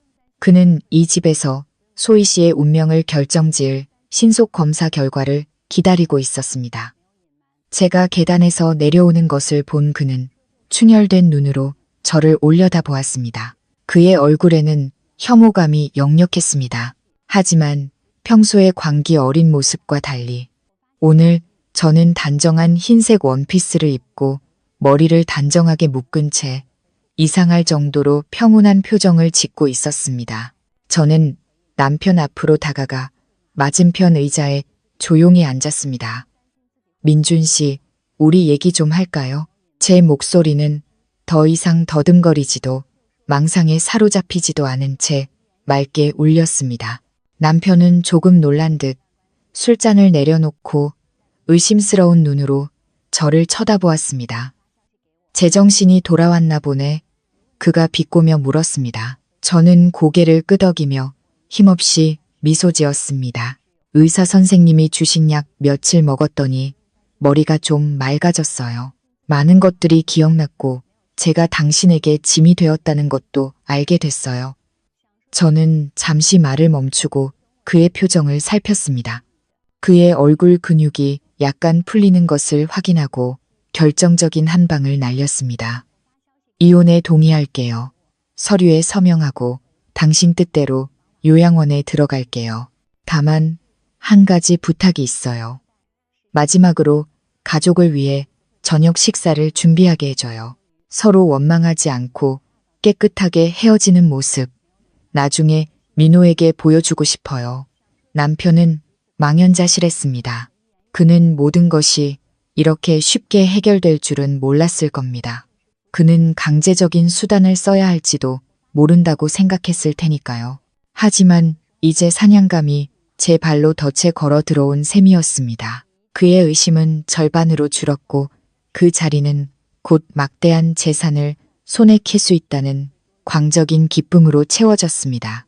그는 승리의 미소를 애써 감추며 한숨을 쉬는 척 말했습니다. 당신이 그렇게 생각해주니 다행이네. 나도 이러고 싶었던 건 아니야. 다 당신 병 때문에 그런 거니. 좋아, 오늘 저녁은 당신이 준비해 소이더러 도우라고 할게. 저녁 식사는 따뜻한 노란 조명 아래에서 진행되었습니다. 식탁에는 남편이 예전에 좋아했던 된장찌개와 갈비찜, 그리고 몇 가지 반찬들이 올라왔습니다. 저는 식탁머리에 앉아 남편과 민호에게 음식을 덜어주었습니다. 마치 아무런 배신도 없었던 것처럼 다정하게 말입니다. 소희 씨는 쭈뼛거리며 옆에 서서 마지못해 시중드는 역할을 했습니다. 그녀는 두려움과 질투가 뒤섞인 눈으로 저를 쳐다보았습니다. 남편은 맛있게 식사를 했습니다. 마음의 짐을 덜어서인지 아니면 이른 승리의 축배라고 생각해서인지 모르겠습니다. 많이 먹어요. 이 갈비찜 오후 내내 푹 고아서 만든 거예요. 제가 부드럽게 말했습니다. 남편은 고개를 끄덕이며 우물거렸습니다. 오랜만에 당신이 제대로 된 밥상을 차렸네. 요양원 가서도 병 잘 치료해. 민호 데리고 자주 면회 갈게. 저는 미소 지었지만 마음은 얼음장처럼 차가웠습니다. 식사가 끝나고 저는 설거지를 했습니다. 남편은 거실에서 담배를 피웠습니다. 그의 기분은 눈에 띄게 들떠 있었습니다. 그는 변호사에게 전화를 걸어 내일 아침 이혼 및 재산 이전 서류를 준비하라고 지시했습니다. 저는 쏴 하는 물소리에 심장 소리를 감추며 설거지를 했습니다. 모든 것을 마치고 손을 닦고 거실로 나갔습니다. 저를 본 남편은 주방으로 가더니 잠시 후 오렌지 주스 한 잔을 들고 나왔습니다. 고급 유리잔에 담긴 신선한 오렌지 주스는 얇게 썬 오렌지 조각으로 장식되어 먹음직스러워 보였습니다. 기운 차리게 이거 마셔. 방금 내가 직접 짠 건데 의사 선생님이 당신 먹으라고 준 비타민도 좀 탔어. 남편이 제게 잔을 건넸습니다. 그의 눈은 저를 뚫어지게 쳐다보며 잔인한 재촉의 빛을 띠고 있었습니다. 저는 이 주스잔에 비타민뿐만 아니라 그가 가진 모든 신경 안정제와 수면제가 대량으로 들어있다는 것을 알았습니다.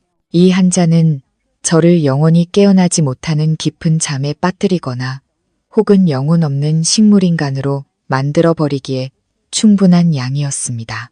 그는 오늘 밤 제가 어떤 소란도 피우지 않기를 바랐습니다. 혹은 더 나아가 우울증으로 인한 자살로 위장하려 했을지도 모릅니다. 저는 잔을 받아들었습니다. 차가운 유리잔의 냉기가 손끝으로 전해졌습니다. 저는 잔을 코에 가져다 대었습니다. 진한 오렌지 향이 다른 모든 맛을 감추고 있었습니다. 저는 남편을 올려다보며 엉뚱한 질문을 던졌습니다. 민준 씨, 만약 시간을 되돌릴 수 있다면 그때도 나와 결혼했을까요? 남편은 잠시 놀라더니 이내 비웃으며 말했습니다. 뜬금없이 무슨 소리야? 어서 마시고 잠이나자. 저는 고개를 끄덕이고 잔을 입으로 가져갔습니다. 저는 큰 한 모금을 머금었지만 삼키지는 않았습니다. 입안에 가득 찬 액체, 약의 쓴맛이 혀끝에서 녹아내리기 시작했습니다. 속이 안 좋아. 저는 입을 막고 1층 화장실로 달려가 문을 쾅 닫고 잠갔습니다. 저는 변기에 오렌지 주스를 뱉어내고 증거를 없애기 위해 물을 세차게 내렸습니다. 그리고는 거울 속 제 얼굴을 보며 계속 입을 헹궜습니다. 제 눈은 더 이상 순종적이지 않은 날카로운 빛으로 번뜩이고 있었습니다.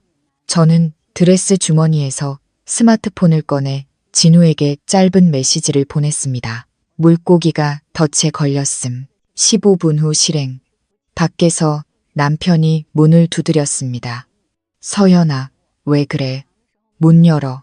저는 일부러 헛구역질 소리를 내며 약에 취한 사람처럼 혀 꼬부라진 목소리로 소리쳤습니다. 어지러워.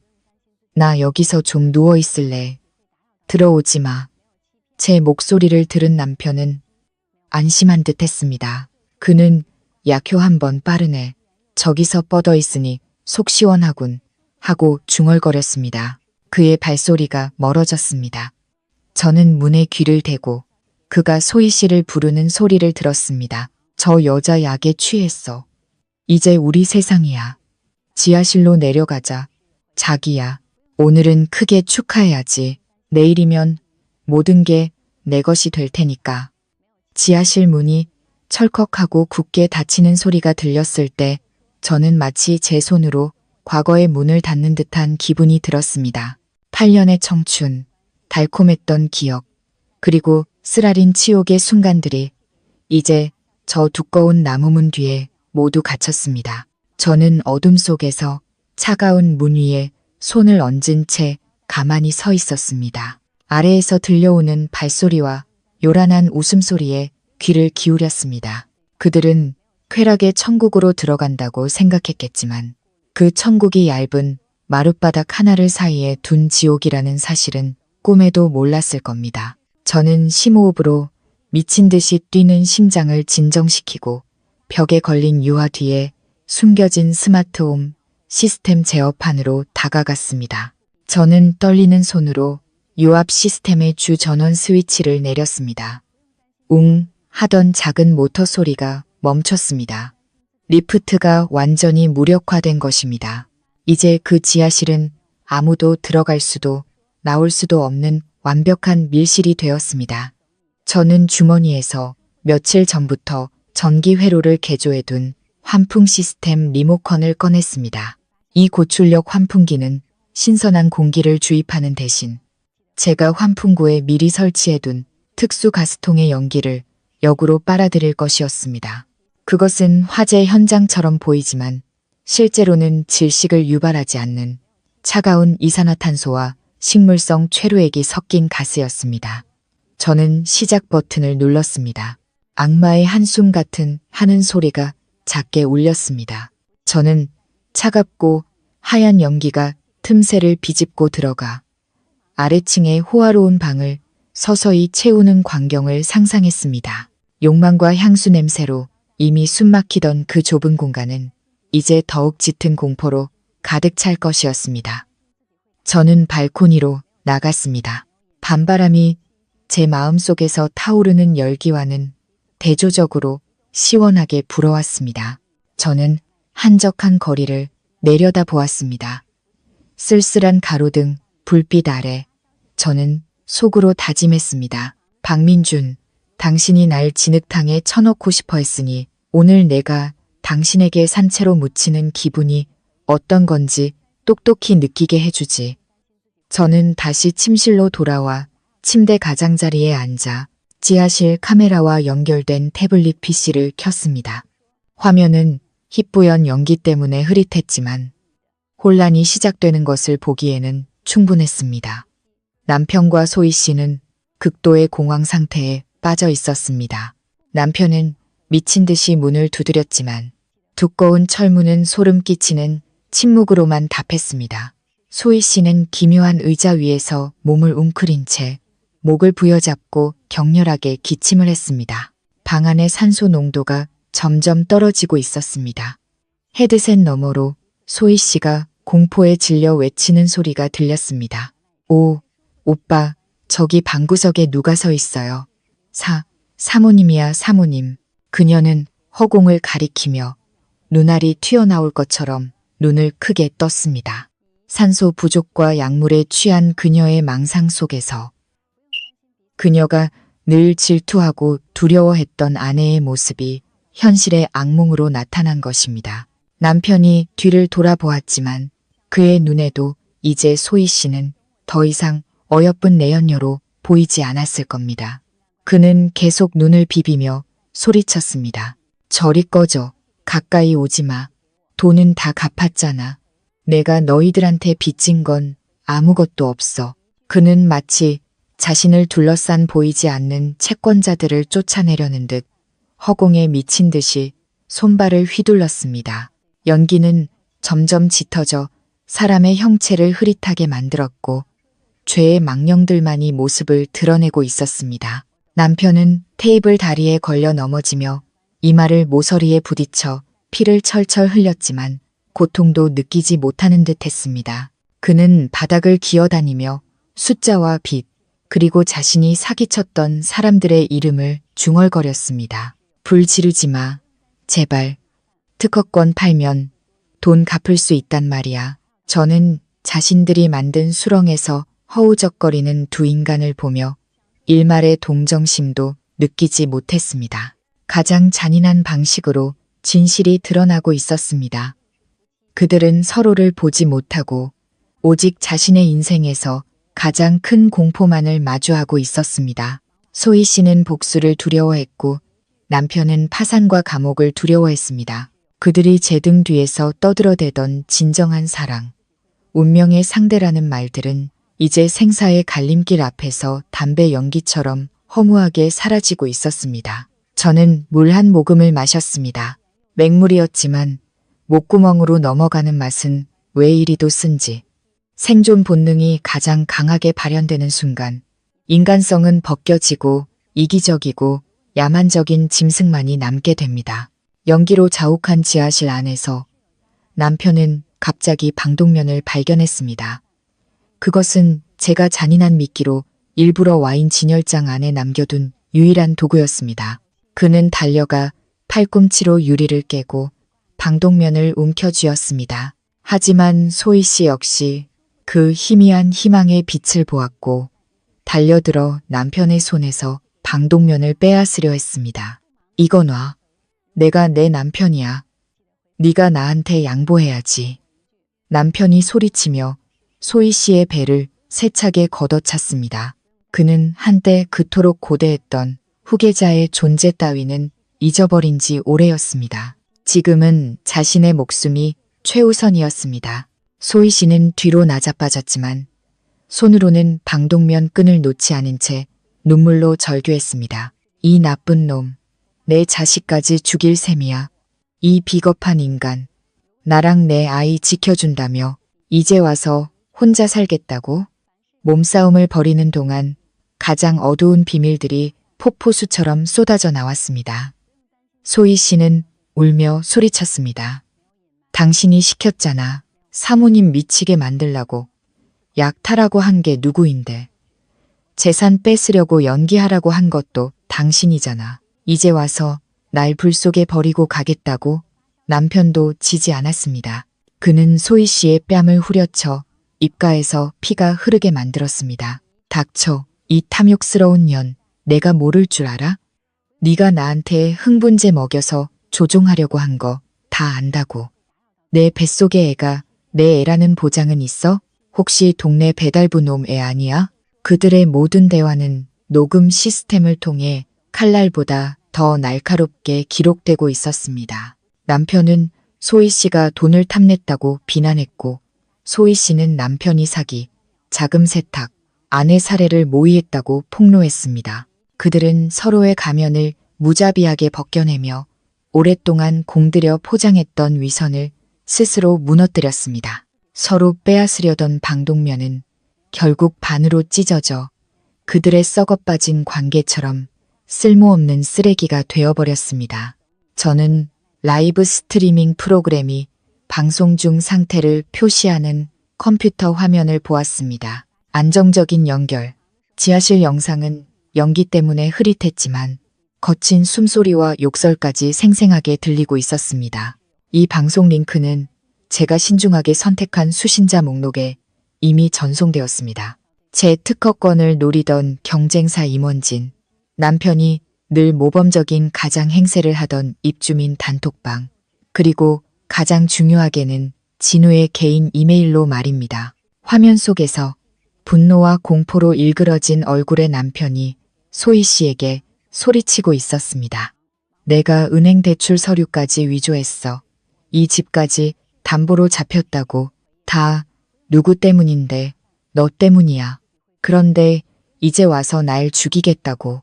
머리가 헝클어지고 옷이 찢어진 소희 씨도 기침을 하며 맞받아쳤습니다. 당신은 사기꾼이야. 아내도 속이고 나도 속였어. 부자인 척하더니 완전 빚쟁이였잖아. 당신 증오해. 입주민 단톡방에 라이브 채팅창에 댓글이 쏟아지기 시작했습니다. 놀라움, 분노, 혐오의 이모티콘이 연달아 올라왔습니다. 세상에, 저 사람 박 대표 맞아요? 끔찍하다. 저런 짐승 같은 인간일 줄이야.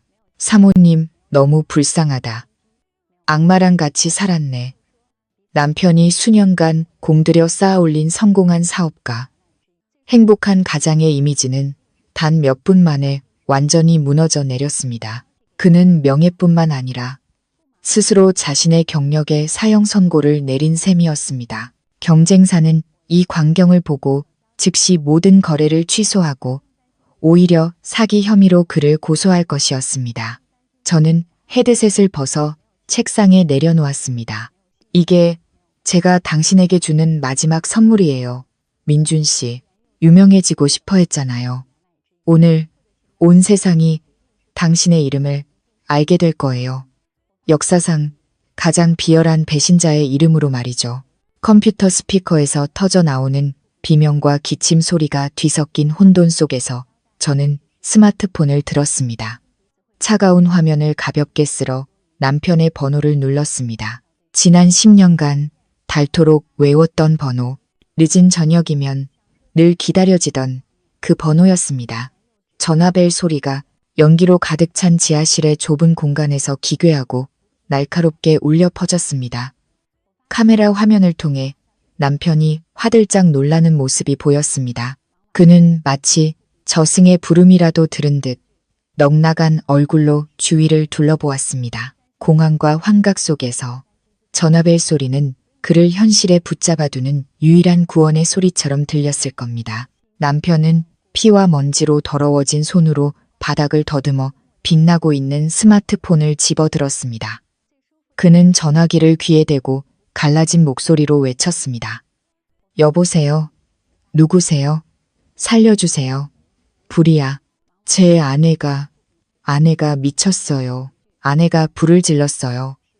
저는 침실에 안락의자에 앉아 시원한 물 한 모금을 마셨습니다.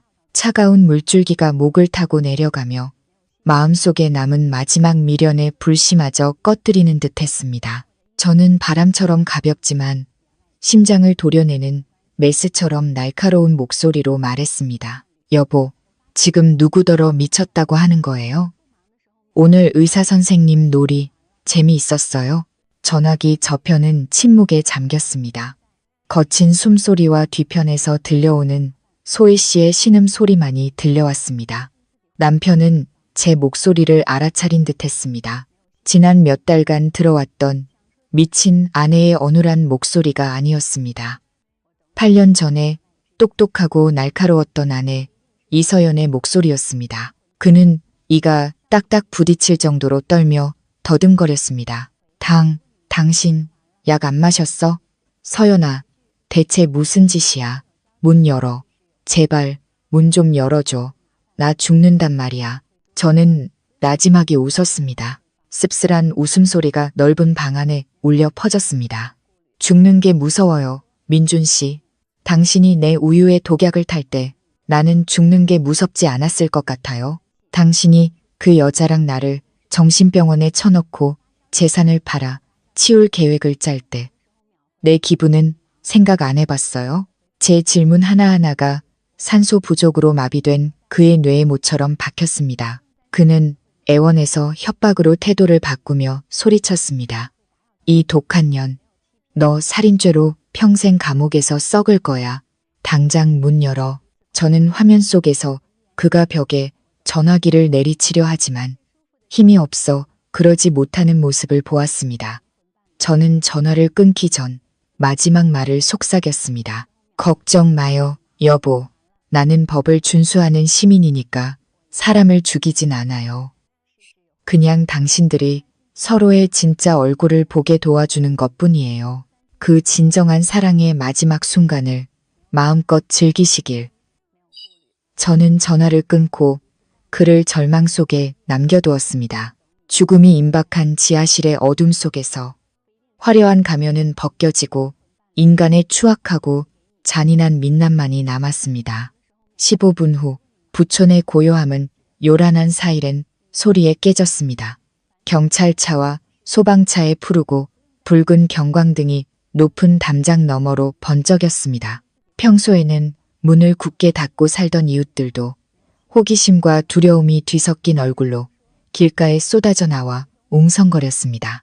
저는 2층 발코니에 서서 아래의 혼란스러운 풍경을 내려다보았습니다.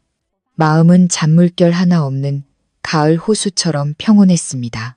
진우가 이끄는 수사팀이 철문을 부수고 진입했습니다. 나무문의 망치가 내리쳐지는 쿵쿵 하는 소리는 한 거짓된 제국의 종말을 알리는 신호였습니다. 저는 1층으로 달려내려가 미리 연습해둔 겁에 질린 표정으로 현관문을 열었습니다. 진우는 저를 보고 안심하라는 듯 눈짓으로 고개를 한번 끄덕였습니다. 소방대원들은 제 안내에 따라 신속하게 지하실 입구로 접근했습니다. 저기 아래에 남편이랑 가사도우미가 갇혔어요. 연기가 너무 심해요. 제발 구해주세요. 지하실 문이 열리자 하얀 연기 기둥이 솟구쳐 올랐습니다. 사실은 차가운 냉기와 특수효과용 연기였지만 말입니다. 산소 마스크를 쓴 대원들이 아래로 내려갔고 몇 분 후 너덜너덜한 몰골의 두 사람을 들쳐매고 올라왔습니다. 그들은 서로를 핥히고 싸운 탓에 온몸이 상처투성이었습니다. 소희 씨는 공포와 탈진으로 이미 정신을 잃었고 남편은 의식이 조금 남아있었지만 눈알이 튀어나올 듯 부릅뜬 채 허공을 보며 의미 없는 말을 중얼거렸습니다. 그의 손발은 보이지 않는 유령을 쫓듯 허공을 휘젓고 있었습니다. 그 광경에 문 밖에서 구경하던 이웃들은 경악하며 입을 가렸습니다. 주민회의 때마다 도덕적인 말을 늘어놓던 그 신사적이고 성공한 남자는 이제 막다른 길에 몰린 야수와 다름없었습니다. 구급차가 대기하고 있었고 의료진이 신속하게 응급처치를 한 뒤 그들을 들것에 실었습니다. 마음씨 좋은 이웃 몇몇이 다가와 제 안부를 물었습니다. 그들의 눈에는 동정심이 가득했습니다. 어쩌다 저런 나쁜 놈을 만나서 착한 서연 씨가 고생이 많았네. 천만다행이야. 하마터면 모자가 큰일 날 뻔했어. 소란스러운 인파 속에서 저는 진우가 부하들에게 현장을 통제하고 지하실의 CCTV와 컴퓨터 시스템을 증거물로 확보하라고 지시하는 것을 보았습니다. 그것들은 남편을 감옥으로 보낼 결정적인 증거가 될 것이었습니다. 밤바람이 매캐한 연기 냄새를 흩어놓았지만 이 집에 들러붙은 더러움까지 씻어내지는 못했습니다. 경찰차 사이렌 소리가 잦아들었을 때 저는 침실로 돌아가 민호를 품에 안았습니다. 제가 미리 씌워준 고가의 소음 방지 헤드폰 덕분에 아이는 깊은 잠에 빠져 있었습니다. 저는 균형을 되찾기 위해 아들을 꽉 껴안았습니다. 민호는 제가 증오의 구렁텅이로 완전히 빠지지 않도록 붙잡아주는 유일한 폐비였습니다. 저는 얇은 담요로 아이의 몸을 감싸 기자들의 플래시와 사람들의 호기심 어린 시선으로부터 보호했습니다. 집 밖으로 나서는 순간 저는 지옥에서 막 살아 돌아온 여자의 역할을 연기했습니다. 머리는 일부러 헝클어뜨렸고 화장기 없는 얼굴은 가로등 불빛 아래 창백해 보였습니다. 눈에는 눈물이 그렁그렁 맺혀 있었습니다. 저는 비틀거리며 저를 부축하는 젊은 여경의 어깨에 기댔습니다. 기자들과 이웃들 앞을 지나갈 때 저는 겁먹은 아기 새처럼 여경의 품으로 파고들었습니다. 제발 우리 아이는 찍지 말아주세요. 아직 너무 어려요. 제 목소리는 약하게 떨렸지만 주변 사람들이 듣고 연민을 느끼기에는 충분했습니다. 평소 남의 집일에 참견하기 좋아하던 반장 아주머니가 가장 먼저 달려와 제 손을 잡으며 안타까워했습니다. 어머, 칩칩, 애 얼굴이 새파랗게 질렸네. 어서 병원 가서 검사부터 받아봐요. 집안일은 경찰 아저씨들이랑 우리가 알아서 할게. 사빙사이. 저는 고개를 끄덕이며 눈물을 흘렸습니다. 감사합니다, 아주머니. 너무 무서웠어요. 그 사람들이 집을 태우려고 했어요. 우리 모자를 죽이겠다고 했단 말이에요. 제가 던진 의미심장한 말은 마른 장작더미에 던져진 불씨처럼 군중의 분노를 폭발시켰습니다.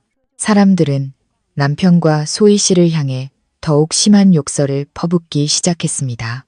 구급차에 앉아 요란한 사이렌 소리를 들었습니다. 저는 뒷유리창 너머로 한때 우리 부부의 자랑이었던 4층짜리 웅장한 집을 바라보았습니다. 이제 그 집은 경찰 통제선에 둘러싸인 채 칠흑 같은 밤 속에 외롭게 서 있었습니다. 그것은 거짓으로 가득 찼던 8년간의 결혼 생활을 묻은 거대한 무덤처럼 보였습니다. 저는 고개를 숙여 민호를 보았습니다. 아이는 잠결에 뒤척이며 작은 손으로 제 손가락을 꽉 쥐었습니다. 저는 아들의 이마에 가볍게 입을 맞추며 속삭였습니다. 이런 모습을 보게 해서 미안해, 아들. 하지만 엄마가 약속할게. 이제부터 내 하늘에는 평화만 가득할 거야. 저는 눈을 감고 차창에 머리를 기댔습니다.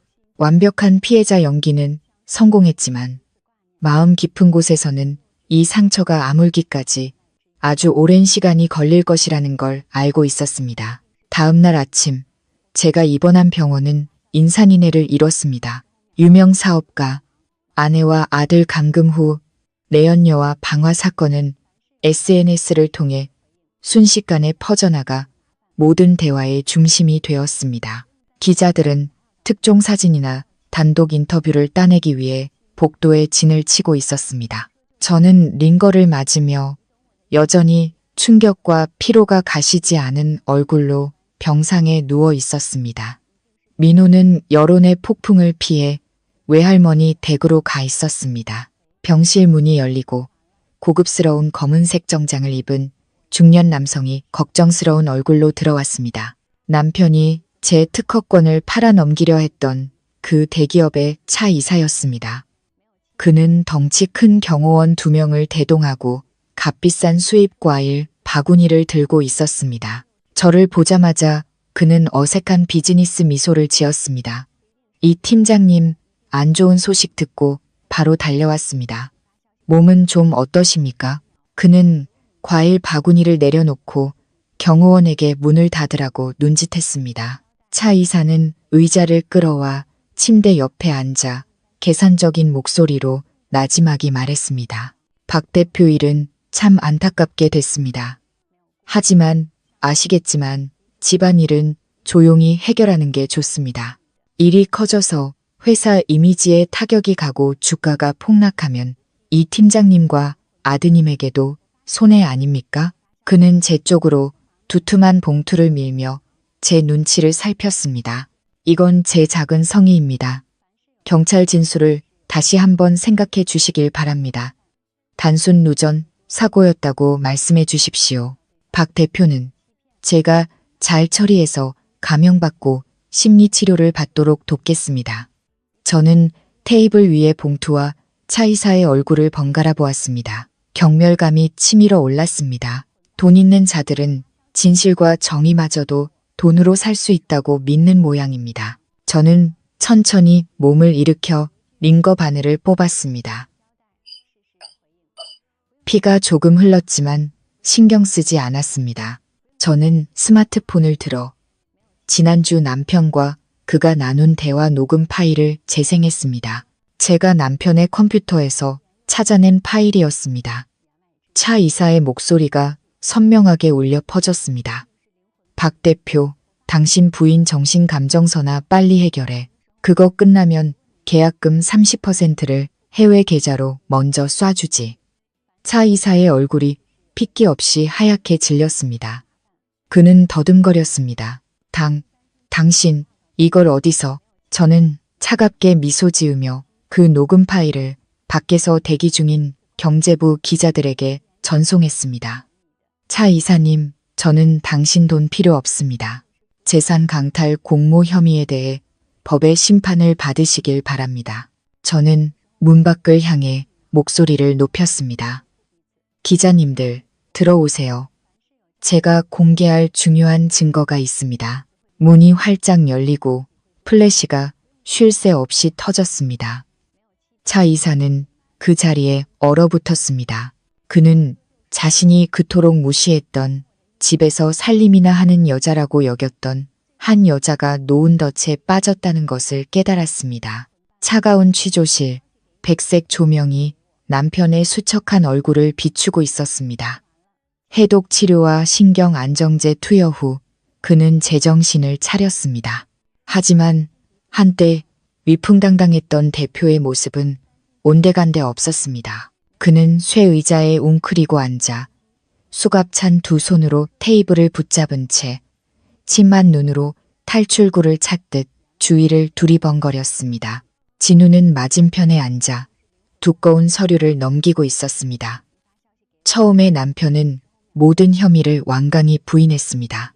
그는 모든 책임을 소희 씨에게 떠넘기며 젊은 가사 도우미의 유혹에 넘어가 약에 취해 정신이 없었다고, 자신은 교묘한 사기극의 피해자일 뿐이라고 주장했습니다. 그는 심지어 아내와 아들을 사랑하며 저를 정신병원에 보내려 한 것은 최선의 치료 방법이었다고 뻔뻔하게 말했습니다. 저는 특수유리를 통해 그를 보며 측은함을 느꼈습니다. 그를 위한 것이 아니라 저런 비겁한 남자에게 8년의 청춘을 바쳤던 제 자신을 위한 것이었습니다.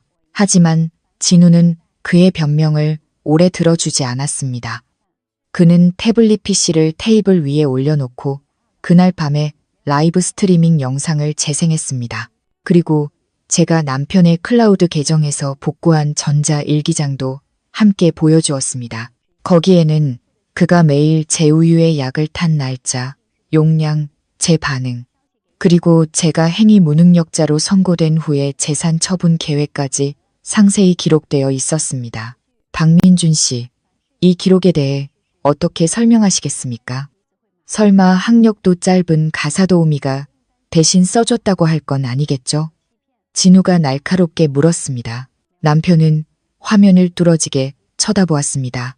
얼굴이 새하얗게 질렸습니다. 자신이 직접 쓴 글자와 숫자들이 이제 그 어떤 증언보다 날카로운 칼날이 되어 자신을 겨누고 있었습니다. 그는 부들부들 떨었고 식은땀이 셔츠를 흠뻑 적셨습니다.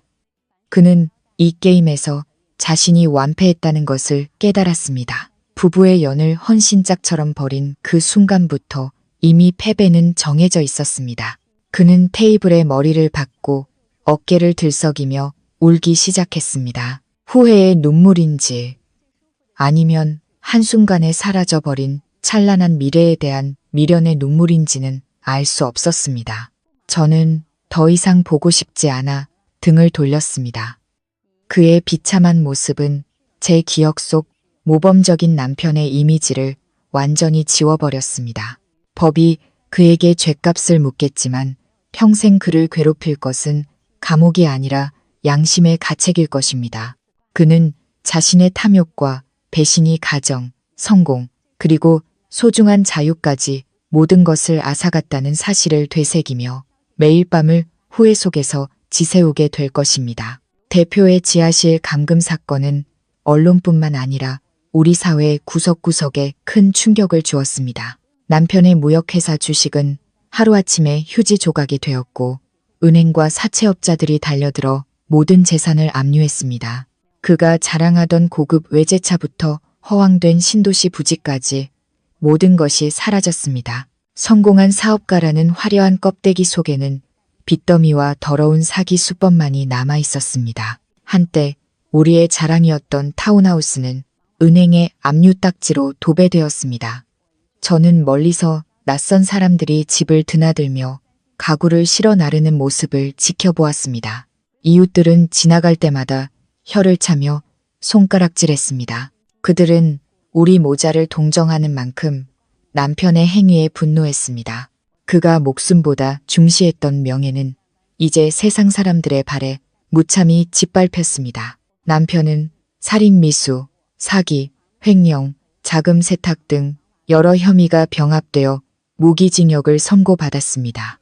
선고 당일 피고인석에 선 그는 머리가 하얗게 새고 텅 빈 눈으로 허공을 응시하고 있었습니다. 소희 씨 역시 공범 및 아동학대 혐의로 징역 15년을 선고받았습니다. 그녀는 고향의 늙은 어머니를 생각하며 통곡했지만 법은 뒤늦은 눈물에 관용을 베풀지 않았습니다. 저는 법정에서 바로 이혼 서류에 서명하며 이 비극적인 결혼에 마침표를 찍었습니다.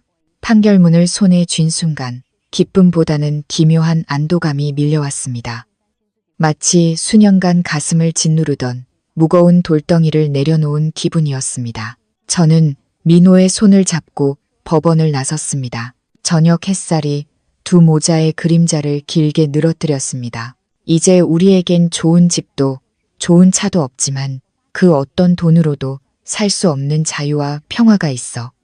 남편의 거짓된 제국은 무너졌지만 그 폐허 위에서 우리 모자의 삶은 그 어느 때보다 강인하게 다시 싹틀 것입니다. 법적 절차를 모두 마무리하고 제 개인 저축으로 남편의 빚 일부를 대신 갚은 뒤 저와 민호는 외곽의 작은 아파트로 이사했습니다.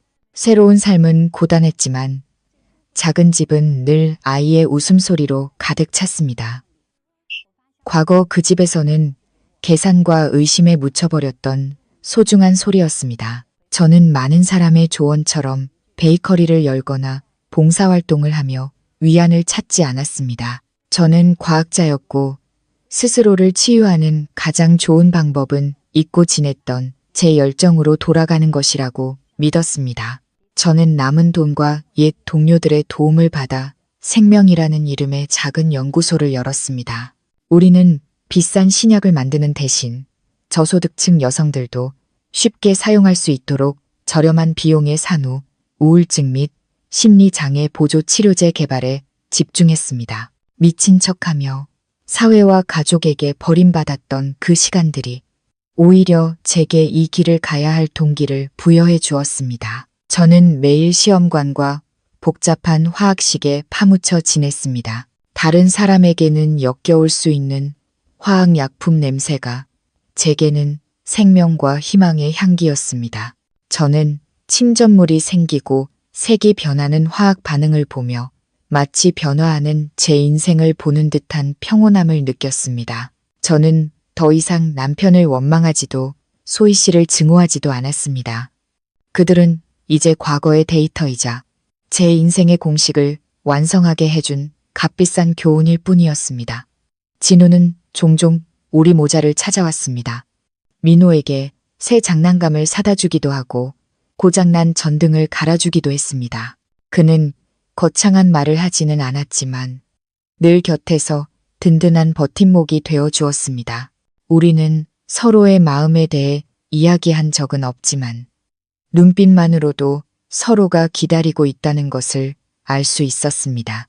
오래된 상처가 완전히 아물기를, 제 마음이 새롭고 진실한 행복을 받아들일 준비가 될 때까지를 말입니다. 3년 후 여름의 햇살과 바람이 가득한 강릉의 바닷가. 저는 하얀 모래사장에 앉아 어느새 훌쩍 자라 까무잡잡해진 8살 민호가 파도와 함께 뛰어노는 모습을 바라보고 있었습니다. 아들의 웃음소리가 파도 소리와 어우러져 평화로운 교향곡을 만들어냈습니다. 바닷바람이 제 머리카락을 흩날리며 과거의 마지막 먼지까지 씻어내는 듯했습니다. 오늘 아침 교도소에서 전화가 왔습니다. 남편이 어젯밤 뇌출혈로 사망했다는 소식이었습니다. 듣자 하니 감옥에서도 담배를 끊지 못했고 늘 후회와 불안 속에서 살았다고 했습니다. 전화기를 든 채 저는 한동안 말이 없었습니다. 눈물도 미소도 나오지 않았습니다. 그저 가슴에서 작은 한숨만이 새어 나왔습니다. 그의 죽음은 제 인생의 슬픈 책 한 권에 찍는 마지막 마침표였습니다. 행복하지는 않지만 공평한 결말이었습니다. 저는 민호를 불러 이마에 땀을 닦아주었습니다. 아이가 맑은 눈으로 저를 보며 물었습니다. 엄마, 왜 슬퍼 보여요? 저는 미소 지으며 고개를 저었습니다. 슬픈 거 아니야. 그냥 화학 반응에 대해 생각하고 있었어, 아들. 저는 아이의 작은 손을 잡고 넓은 바다를 가리켰습니다. 민호야, 인생은 커다란 실험과 같단다. 때로는 불순물을 만나고 고통스러운 폭발 반응을 겪기도 해. 하지만 바로 그 혹독한 정제 과정을 거쳐야만 찌꺼기는 사라지고 가장 순수한 결정만 남게 되는 거야. 남편은 제 인생의 불순물이자 오차였습니다. 하지만 그 오차 덕분에 저는 제 행복의 정확한 해답을 찾을 수 있었습니다. 그것은 자유, 아들의 미소, 그리고 제가 매일 하고 있는 의미 있는 일이었습니다. 저는 일어나 옷에 모래를 털고 맑은 공기를 가슴 깊이 들이마셨습니다. 멀리 수평선 너머로 해가 지며 하늘 한쪽을 눈부시게 물들이고 있었습니다. 내일이면 다시 해가 뜰 것입니다. 그리고 저는 알고 있습니다. 제 인생의 행복이라는 화학 반응은 이제 막 아름다운 결정을 맺기 시작했다는 것을요. 마음 쉼터 구독자 여러분, 인생은 굽이치고 거친 여울을 지나기도 하지만 결국에는 평화로운 바다에 이르는 강물과 같습니다. 복수는 순간의 통쾌함을 줄지 모르지만 진정한 치유는 용서와 내려놓음에서 시작됩니다. 여기서 용서는 악을 용납하는 것이 아니라 증오라는 족쇄로부터 내 영혼을 해방시키는 것입니다. 과거의 잿더미를 깨끗이 치워야만 미래의 행복이라는 새싹을 심을 공간이 생기는 법입니다. 오늘 이야기가 여러분의 마음에 작은 울림과 의미 있는 교훈을 남겼다면 구독과 좋아요, 알림 설정을 잊지 마시고 이 영상을 더 많은 분과 공유해 주세요. 여러분의 감상을 아래 댓글로 남겨주시는 것도 잊지 마세요. 시청해주셔서 감사합니다. 다음 이야기로 다시 찾아뵙겠습니다.